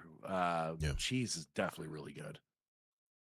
I definitely have to answer this one, even though it was my question. Yeah, I love a good mole enchilada, Oh. cheese inside, and then a mole sauce. Mole on the top. sauce. Okay, gotcha. Mhm. If you had more time, what would you do with it? Well, I would probably use it to have more entertainment, but I probably should use it for sleep. Definitely. So the sleep to be part. fair though, I'd probably use it for more entertainment, more relaxing, or whatever, gaming, whatever. Going back to sweet or salty, Anthony Manzano on YouTube says, my favorite dessert, of course, because I'm Latino, is 3 milk cake with toasted caramel. I love Tres Leches cakes. They're really, really good. But he's talking about something a little different. Yeah. Can't read El too many comments, though. We'll Pastor. go forever if everyone gives El comments Pastor. on the Yeah, question. you're right. Yeah. I'm looking at the time too.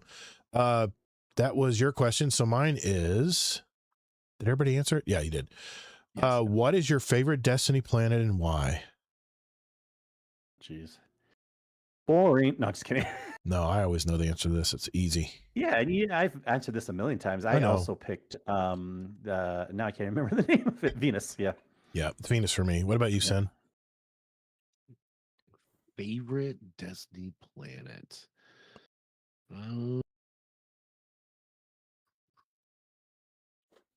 Actually, after going back and playing recently, I would say, I mean, wouldn't the Cosmodrome and EDZ both be considered the same planet? Yes, just different zones, different areas Different zones, Earth? Yeah. of the Earth. So, Yeah. yeah, I mean, I think after playing it, because when we were going through and knocking down a lot of those triumphs, Mhm. we got a chance to go across all the planets again. And I really, after having to jump around a lot in the EDZ and Cosmodrome, I really do enjoy those planets or enjoy those zones. So definitely Earth. Wait a minute. Did we ever answer if you had more time, what would you do with it? Am I Yes, going crazy? sleep. I did. Yeah, I did. Yep. Sleep. Okay, And you sorry. said, You did we got all answer distracted, it? And I probably. said yes. Okay. Yeah. Jupiter. Okay, gotcha. All right, And we're I gonna- love tiramisu's. That would be Yeah. a close. I should have Mhm. answered tiramisu. Freak. I've been Yeah. on such a kick of them lately too. Mhm. I'm like looking up. Again, if you ever visit, there is a excellent place near me that makes the best tiramisus. Yep. I'll get you one. All right, your question, Kingsley. Okay, sorry. Okay, next I got. Let's see, where are we? Okay, do you sleep with socks on or off? Off. In fact, I sleep with almost Definitely nothing on. Almost. Yeah, same. TMI. Sorry, you go. That's more about No, you. I was just saying TMI about him having nothing on. That's almost as bad as me saying Don't clip that. in the raid chat. In the raid chat. I need to repant. I'm currently pantsless. Hey, as long as you got underwear on, as long as you got some No, Underwear is all that boxer briefs or matters. something on, A good boxer brief, you're good to go. definitely no socks. Yeah. Definitely no socks. Oh, Deadpool, come on, yeah, man. same. The funny thing about it is supposedly you can regulate body temperature better with socks on, but I've always been uncomfortable with them on. Yeah. So I mean, I will find wear that them in the interesting winter. question. Yeah, we'll wear them in the winter if it's really, really Well, cold. supposedly it even helps in the summer, believe it or not, regulate body temperature. Yeah, I won't wear them in the summer. No. Okay. Yeah, I don't do it either. I'm gonna Even in the try winter, to I don't. try to keep it. I'm gonna pick up the pace a little bit. Yeah. Best cheese on a burger, Kingsley. Ooh, generally most of the I love Swiss, but generally just the normal synthetic American because it melts better. Mhm. Sin? You say that, it reminds me of that that cooking movie where the guy was like kind of like that Swiss. horror. He was like, Deadpool says Swiss. what kind of cheese you want on your burger? I have to go think of the name of it. But anyway, pepper jack for me on burger. Nice. It's gonna be cheddar for me. Next question. All right. Next question. Ranch with pizza, yes or no? No. No ranch pizzas. I'm okay. I don't seek it out. My wife loves it though. Gouda inside the burger. Okay, I hear you, doctor. Oh, that's good. Yeah. Your turn. Okay. Is it? I just asked the ranch one. Oh, sorry, my turn. So it's your turn to ask. If you could take any one famous person to dinner, who would it be? Oh, geez, I don't care about that type of stuff. I'll take Todd to dinner. Oh, there we go. We kind of did. I'll make you Paid famous. for it. Sin. Sin, do you have an answer for that, Rook? Yeah. Famous person for dinner? Yeah. Who would you take to dinner? Well, definitely give me some Katy Perry. I see where you're going. Then maybe I have an answer too, but I'll not answer it tonight. Real quick tangent about the cheese on the burger. Yes. The movie was called The Menu. Yeah. Yeah. That's what you, oh no, that was Chef. Sorry, my bad. It was the dude who plays Voldemort was the main character, the chef. Gotcha. Put together that whole course. No shit. So, wow. yeah. All right. Next question. What is your favorite exotic hand cannon? Anthony, I'll answer that question at the end. Favorite hand cannon? Exotic hand cannon. Exotic hand cannon is definitely Crimson for me. I love to get the health back and also reload. And it has maximum range. You can't beat it. It's an all-around great hand cannon. And it's a 3-shot like a pulse rifle. Sunshot. We know that's what you're going to say. Shoot, those are actually both good choices. I know what he's going to say. Recently, what am I going to say? No. Go ahead. I want to hear it. Recently, again, going back to Moments of Triumph. Yep. Born. Oh, I thought you were going to say Dead Man's Tale. Okay. That is not a hand cannon. No. What was the one where you can hip fire it? Spades? No. The one you can hip fire. And Well, you can hip fire that too. No. I mean the one mean, you that can has hip fire more Dead accuracy Man's when you Hand. hip fire it. Wasn't that Dead Man's? That's thought that was easy. that's a scout though. No. Okay, what am I thinking of? I don't use it obviously a lot. I don't know. Someone in the chat tell us later. Okay. All right. Deadpool will know. Your turn. Yeah, my turn. Okay. Name a superpower. Last word. Thank you. Name a superpower, only one that you wish to possess.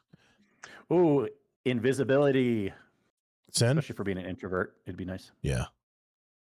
Yeah, telekinesis. Control Ooh, that's a good time. one. Control time has always been mine. To stop time. Your turn, Kingsley. What category of beer do you like the best? Lager, all the way. I like dark beers. Kingsley, Sen? Well, there's darker. That's kind of in the middle darkness. Yeah, not lager's middle. stouts. Stouts is a little too. stouts are No, darker, yeah, yeah. lager, something in between, but not All right, not like a stout. Not too foamy. Not too much of a head on it.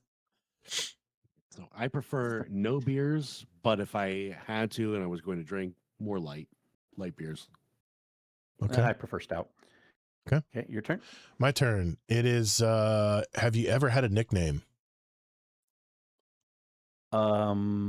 Yes. And That's actually one of the ways.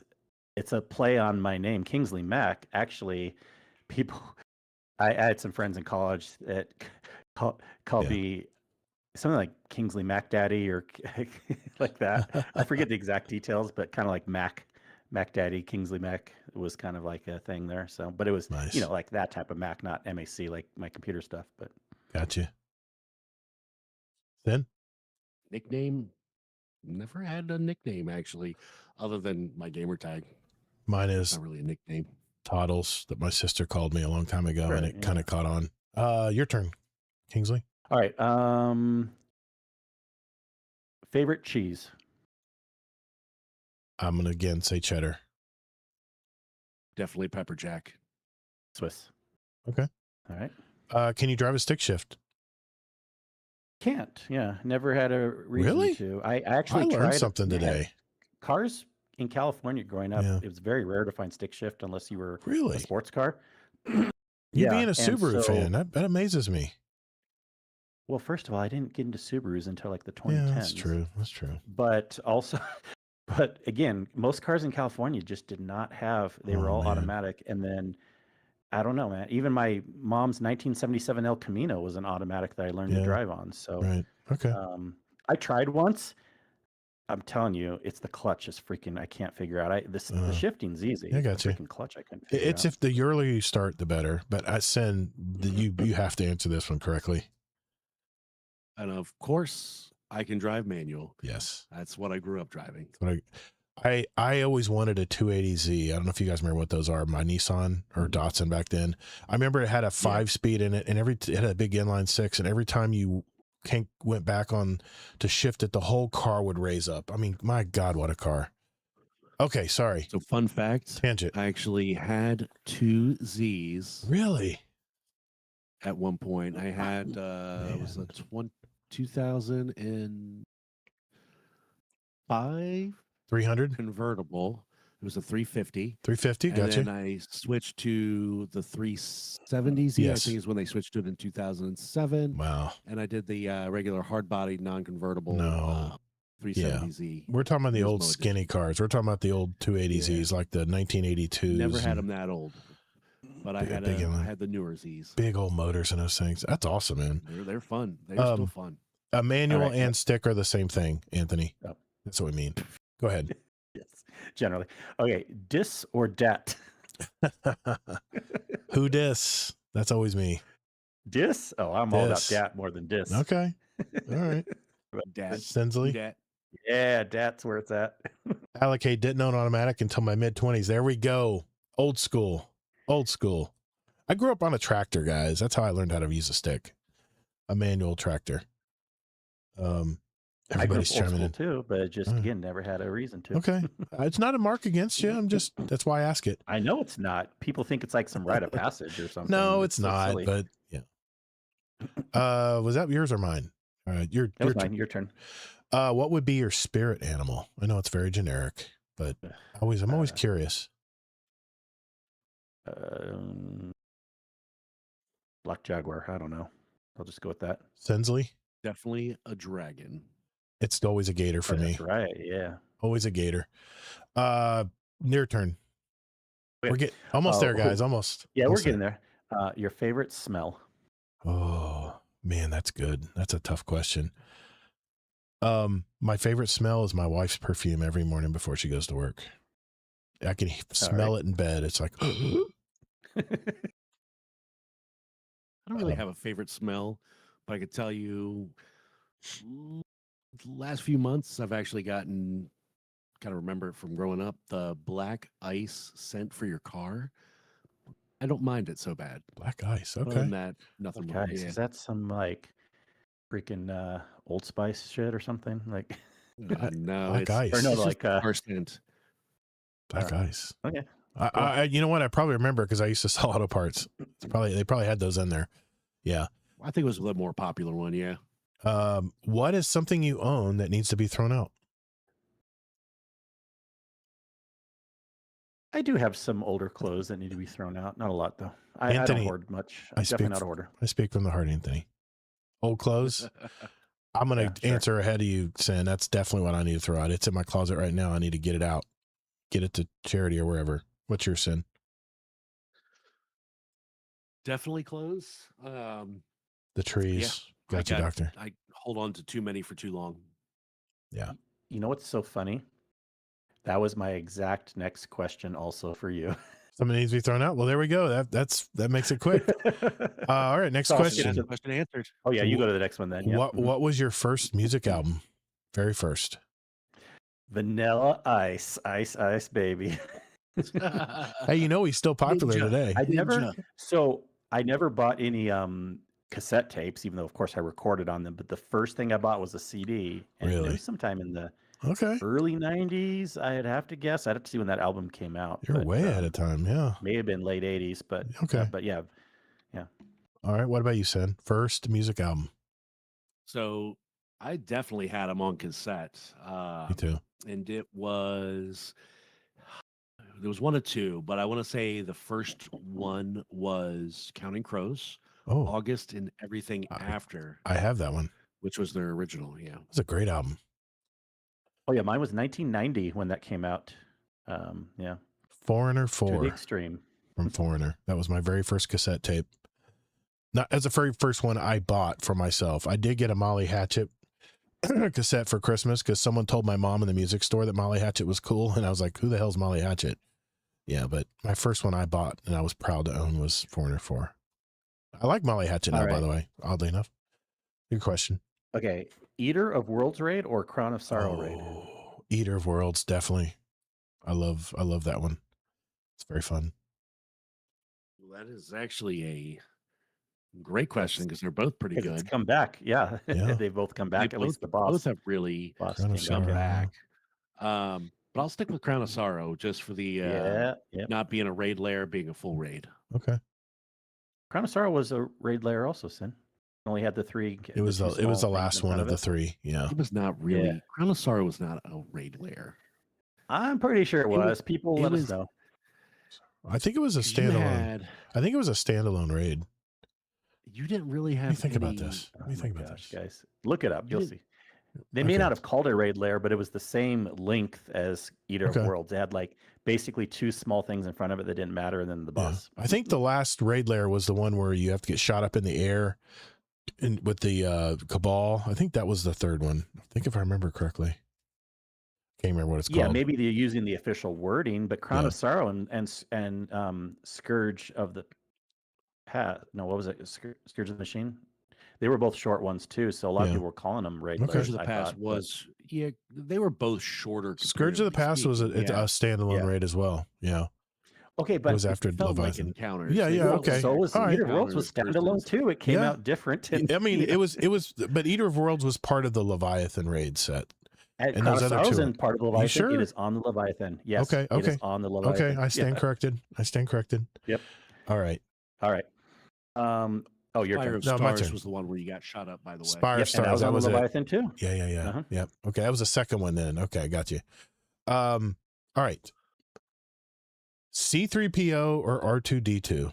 You may be judged. You. I'll go with R2D2. I mean, come on. Yeah, We're in Star definitely Wars. R2. I like C-3PO. I like C-3PO. He was the comedy you do. relief. He was the comic relief, and he had the voice lines. But a little too cheesy. All right. Okay. Go ahead. Limeade or lemonade? Ooh. Oh, my dad would say lemonade. I'm going to say lemonade. Definitely lemonade. Definitely limeade. There we go. What is your beverage of choice? I mean, no. Beverage of choice. I don't know. Coke Zero. Okay. Sin? If I'm going none. No. Any beverage. I know. I was just trying to think what I drink the most of. Yeah. Okay. So sweet tea, definitely. Well, everybody knows it's Publix diet green tea with ginseng and honey. I drink 4 gallons of it a week. No, the only time I drink. Have one chilling over there on the ground without a lid. No, this one's almost empty. Are you peeing in that? This one's almost empty, and that's my refill if my throat goes dry. Pea cup. Yeah, no, it's not. No, it's not. I could just say it with the beer. I could just say that. No, I drink 4 gallons of it. I buy 4 gallons of it every week, and the deli department always looks at me weird when I'm grabbing 4 gallons in 2 hands and carrying them. Anyway, double fisting all those. Yep. No, I'm not saying that. Nice try, Kingsley. Your turn. Okay, I thought I just did limeade or lemonade, but no, I did beverage of choice. Oh, that's right. Yeah. Okay. We're getting closer. I have 3 more. Do you have 3 more? I've got 2 more. I've got 2 more. So okay, ask. I definitely need to do all 3 because I think I saved the last one for. But anyways, that's fine. Would you rather overthink every decision but get it right 100% of the time? See, this is the difference between you and me. Yeah. Or be impulsive and get it wrong 50% of the time. You know what my answer is going to be. I'm going to be impulsive. That's always been me. I had to ask it. I'm in business for myself. I have to make lightning fast decisions, and if they're wrong, I learn from them and I move on.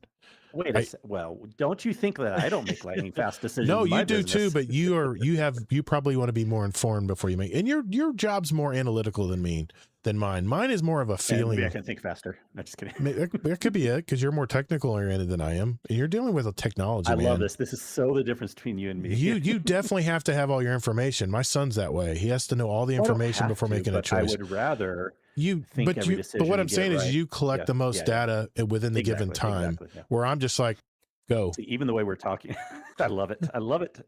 I'm curious what Sin's going to say. Oh, yeah, Sin. I'm definitely all about the impulsive one, but there are some things that I cannot make a quick decision on. But you're a sales guy. You have to work on impulse. And you're a salesperson. You have to work on impulse. Yeah. That's the difference. When I overspend on computer parts and annoy Kingsley with it, I've been there. That definitely takes me a while to think about it. I've been there too. I love getting that from my son. Oh, you paid what for that? Dad, why didn't you come to me? Exactly. All right, you have 2 left. I have 2 left. So I'll ask this one. You or me first. Okay, go ahead. If you had infinite money, would you still choose to work? Well, again, I don't really consider what I do work, but yes, in the loosest sense, I would answer that yes. Sin? Yeah, I think I would. Maybe not what I'm doing now, but I would do something. Yeah, this is the biggest mistake people make when they retire. They sit in front of the TV and think, I'm not going to work anymore. And then they just slowly die. No, you have to keep busy with something. But it doesn't have to be considered work. It can be like doing projects. No. Yeah, exactly. Yeah, but I would say, definitely. I'm ecstatic that people pay me for what I do. So I feel like it's a bonus already that I can pay my bills with what I do, because it's obviously I would still work. I would still do what I do. It's a hard one to answer. It doesn't mean I would work a lot. Well, you're still you're still choosing to work though. Yes. Hmm? Yep. All right. Your turn. What is the best hub on the net? Love I threw that in. That would be GitHub. That was before Alex. GitHub. Oh, that's awesome. You said that though. Wrong answer, sir. Wrong answer. No, we just wanted the soundbite. Know what GitHub is? We just wanted this. We just wanted the soundbite from Sin, right? Awesome, sir. Well, we all know the best hub on the net is the Guardian Hub. Nice. Or was. Nice. There was. It's still there. You can always bring it back. We had a bunch of talk today. You can do reboots. Yeah. Yeah. Heck yeah. Okay. My last question. Name one thing. This is a thinker. Name one thing that you would change about yourself. I would actually like to go a little bit more off the fly on certain things. Yeah. Okay. It seems fun. It seems like impulsive and Yeah. fun, and I do that sometimes. I really do. You guys probably don't think I do, but Okay. I would like to do it more. Just say F it. We'll do it live. Hell yeah. Sinsley. Oh, shit. Okay, and then yeah, go ahead, Sin, and then No. No, go ahead.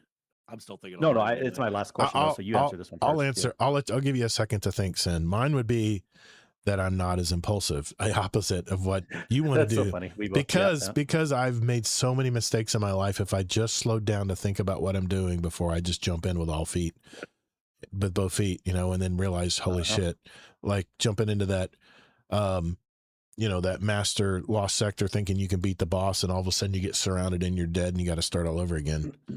That kind of thing. What do you think, Sen? I don't know.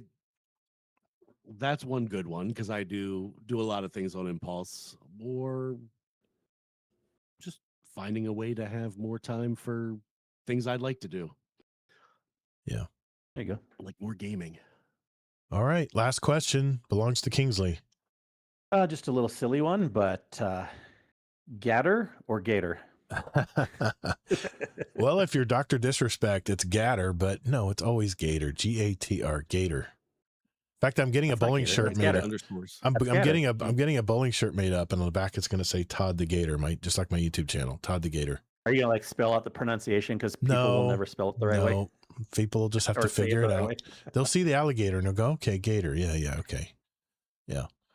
It's an alligator. All right. Well. All right. Thank you, Sin, and thank you, Kingsley. You've now completed the speed run. Thanks for playing along. That was fun. And it's all good. It took a lot of time because we don't do this often. We don't do this. Yeah. Because I know you were wanting to answer some of them last week and I kept jumping in. I'm like, you know what? You're right, man. We haven't done one of these in a while. So thank you for indulging me on that. I thought it was funny. Hey, by the way, you out there listening or watching live in the show, I've got a question for you guys. If there's a speed run question that you think we should ask our featured guest, let's hear it. Go to our 2027 Speedrun channel, submit your question. And at the beginning of 2027, like we have done for every year, we're going to have 2 drawings for a $25 Amazon gift card just for playing along. You have nothing really to lose. You can enter as many as you want, but we're only going to take one and put you on the wheel of names, and we'll do it live first part of the year. So thanks and good luck. All right. And don't forget, Anthony Manzano in your YouTube chat did have a question. If you had a chance, thank go you. back in history to change one historical event, what would it be? Ooh, I'm reading a not a book, but like one of those magazine. I'm reading a magazine on 250 years of being a nation, and I'm looking at 1860, where hundreds of thousands of Americans died because they fought each other. And sometimes I think about that today, that there may be another civil war these days, the way we're so separated via social media or whatever. And I look at what a waste. Our nation was brand new in 1860. And here we are fighting over slavery. And we had like 13 states secede the nation that were all on their own. One of the states I'm living in right now. And we killed each other. And I'm just thinking, what is England thinking right now as they sit back and watch us kill ourselves? I mean, we're doing their job for them. And that is something I wish we could go back. If I could just put something out there in the air that would ease tensions between both sides of the Civil War, that's what I would go back in history and change, because, man, what a waste of time where we could have been progressing much faster as a nation back then. That's my answer. Yeah. Cool. Love it. Yeah, what's your answer? Sensley and Kingsley? That is I don't know. That's a trick. That was for you. Oh, it's for me only? I don't know. Was it for? Okay. I guess it's for everybody. But I think the problem you run into is what other effects could it have on what we know today? But yeah, I mean, any number of devastating things we've experienced in history would be something that we should all want to go back and try to make better. Yeah. Hear, hear. Okay. Is All that right. what the British would say? Thanks, Anthony Manzano, 3551 for your question. Speaking of questions, we have one item that I just want to mention, and we're going to go out on this, and that is some feedback we got from our feedback channel in our Discord. By the way, if you have feedback for us and you are listening or watching right now and you maybe thought of it after the show was over, go to our GDR show feedback channel in our Discord. That's discord.gg/Guardian Down Roundtable. It's right there in the bottom left-hand corner of our screen right now. And this is from our buddy, one of our oldest members in our community, Mr. B. Leahy, 48, about the cost of video games versus movies. Let's say you make a typical movie for blank money, a very large sum of money. Furthermore, you can make a video game for, let's say, between another very large number or 3x that. Now, what does the movie have to do? People typically have to pay to watch it once initially, and maybe a time or two more as it moves through the distribution chain from theatrical release to premium cable to regular TV, etc. It has to be compelling for 90 minutes or so. Now, as I heard Todd ask a number of guests something like, what does a video game have to deliver to make players want to play every day? How can that be possible? The standard answer is content, better weapons, the big number go up. But I think there's more to it. It's the immersive element of being in the game instead of watching the game. It's the agency of wondering what is behind that rock and then be able to go over and look behind it. It's the ability to fly or jump into the high end of the sky. Maybe it's eye candy that players being able to embed a Space Invaders game into a busted console on a barren dystopian landscape. But realistically, can that be continuous fun? No. So someone invented my favorite term, the grind. I have to keep doing the same things over and over in order to get the other things that I want. And sure, the big number can keep going up, but can weapons keep getting better? When the psychedelic dingbat is fired at a prime number of enemies on a Tuesday while zoomed in, you will receive a discount at the Starbucks in the tower. That is using an example, being a little sarcastic there. But maybe the problem is players binging. Maybe allowing players to play an entire season in 3 days ultimately shortens the game's life.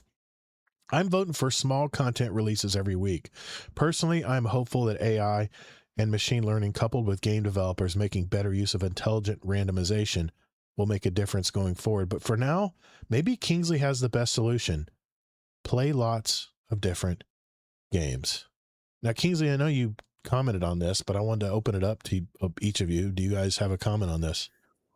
The only other thing I'd add, I'm not going to mention what I put in the chat because that's a separate point, but like it goes back to what we're saying on the show. That's another reason why you need a new game from time to time. You know, other games, yes, and a new game of the same game would also solve the same problem.